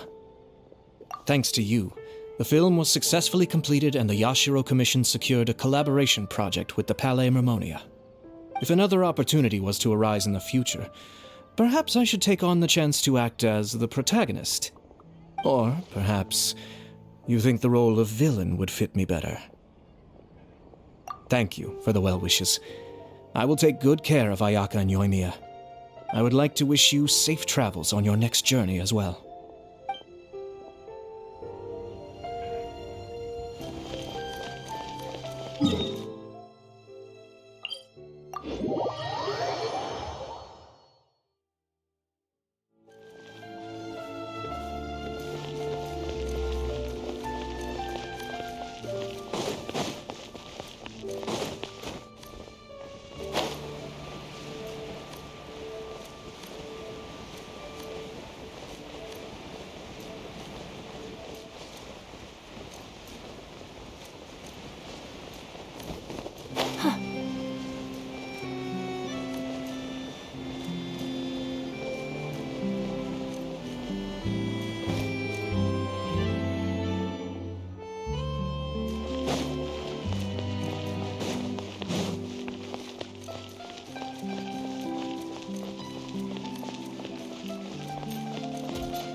It's you.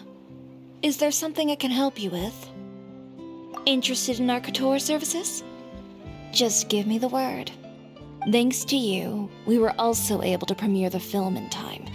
Its success has increased the reach of my brand. There's no need to be humble. You helped Xavier and Chevreuse, and even Kirara's told me many good things about you. They are all my friends. You've done far more than what you give yourself credit for. I am merely a fashion designer. I don't have anything else I moonlight as. But when you run a business, it's inevitable that as you make more friends, you'll also encounter all sorts of thorny issues.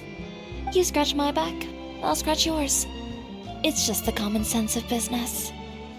Xavier's over the moon now that he's actually won the Farina Award. Maybe I'll actually find him in the fountain the next time I see him. The demand for couture at my boutique has also increased. So much so that I don't have enough staff to handle it. Looks like I'm one step closer to achieving my dream. Anyway, you will always be welcome at Chioria Boutique. I would love to see you both again at the upcoming Fontaine Fashion Week as well.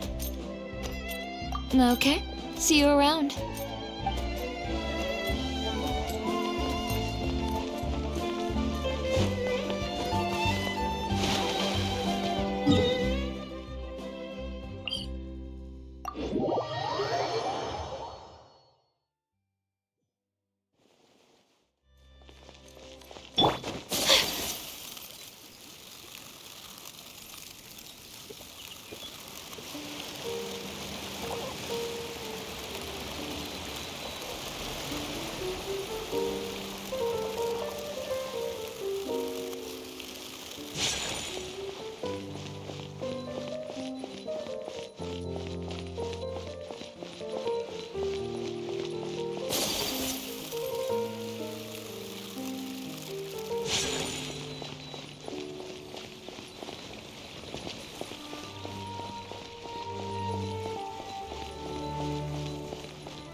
Say cheese!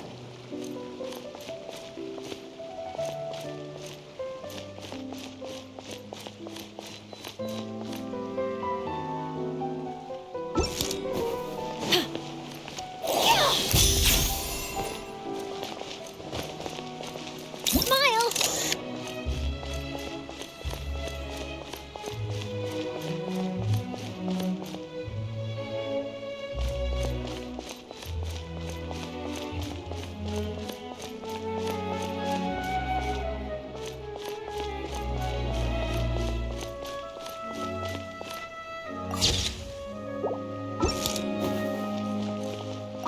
I'm so glad we were able to complete the film. Thanks for taking care of me while I was here. Really? Thank you. At first, I simply tried to work hard out of a desire to not become a burden to the crew. It would have been so embarrassing if the filming had to stop to accommodate my lack of skills. But Director Farina was both patient and knowledgeable, and Chevreuse and Elaine taught me a lot about the scenes and details. It was all thanks to their help that I was able to grow comfortable with the role. And even with all of that said, I still got a little flustered with praise, especially since everyone, including you, were complimenting me at the end. Yes, I visited many places with Yoimiya in between the filming sessions. The elegant streets, the beautiful flowers and greenery, and the dreamlike underwater world. Everything I saw will shine like stars in my memories.